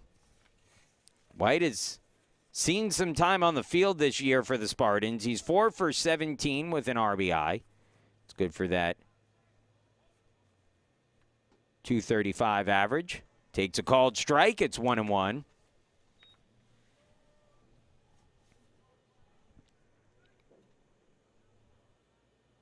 And a timeout called. White will adjust some of the protective gear and settle back in. White from Collegeville, Pennsylvania, attended the Hill School. 6'3", 210-pound first-year player. Swings and misses. And the Spartans are down to their final strike. 1-2 count, 2 away. Here's the pitch. Lane sets, rocks, and delivers. In the dirt, 2-2.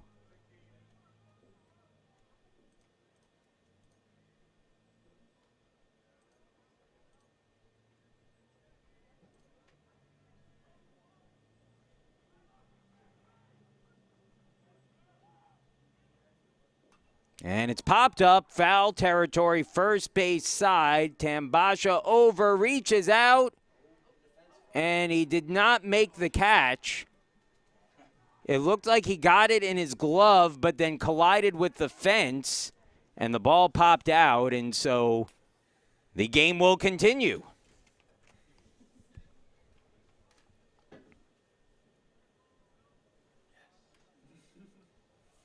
So 2-2, 2 away. Once again, White at the plate. Sean Donahue still out on deck, one of the few remaining starters in the game for the Spartans. Outside, 3-2. And again, if you're the Spartans, every pitch you could work against Lane helps.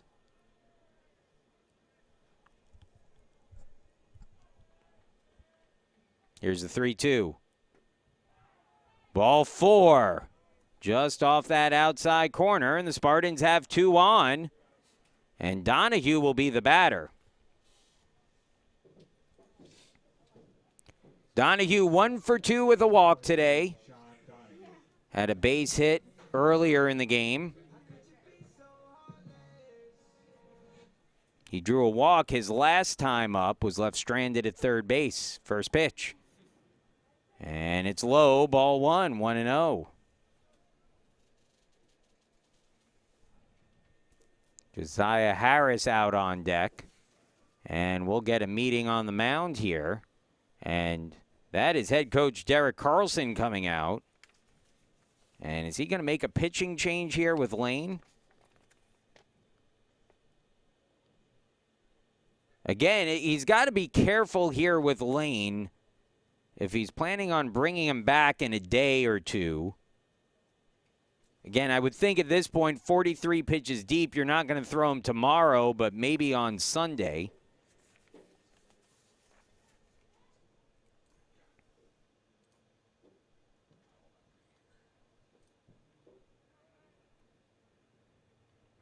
Lane is up to 43 pitches, which is right about where his high was last season for pitches in an outing. This year he's thrown as many as 49. As that one swung on, lined into left field for a base hit. Mann stops at third, and the Spartans have the bases loaded with 2 away. And now Josiah Harris will be the batter. Or will he? Let's see. And the Spartans will make a change here. Let's see who hits. I think they'll make this is going to be a pitcher. I almost guarantee you the way the bullpen is reacting here. Oh, no, it's not going to be. It's going to be Carson Matula. There you go. So Matula coming into the game.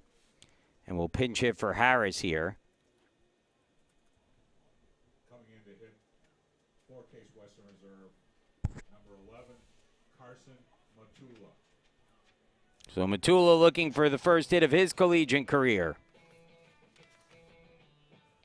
Matula 0 for 5 in the game.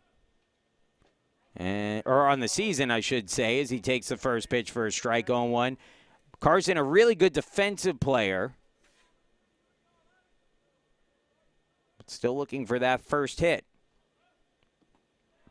And he takes a called strike on the outside corner. Good job by the catcher, Lee, to frame it. And the Spartans, once again, a strike away from seeing their day end. The 0-2 to Matula.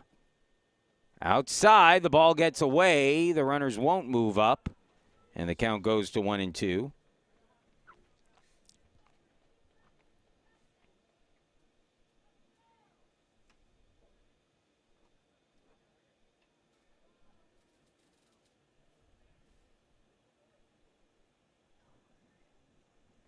Thomas Downs out on deck, hoping to get a shot here as the 1-2 on the way. And on the outside corner, called strike 3, Matula down looking, and that will end the game. So Brandeis strikes first in UAA play as the judges come away with a run rule victory over the Spartans in the first game of 4 this weekend. The judges winning by a final score of 13-2. Brandeis improves to 8-6 with the win, while Case Western Reserve drops to 11-8. The Judge is now 1-0 in conference play. Case Western Reserve 0-1. The win goes to Andrew Tringe. He is now 2-2 on the year. No save in the game. Tyler Stilson suffers his first loss of the year, dropping to 4-1. The game lasted 3 hours and 5 minutes. We had 124 in attendance today at the ballpark. Want to thank everyone once again for joining us. A reminder, we'll be back with you with a doubleheader tomorrow starting at noon. Take care, everybody. We'll see you tomorrow. Final score once again, 13-2, Brandeis with the win. Have a great night.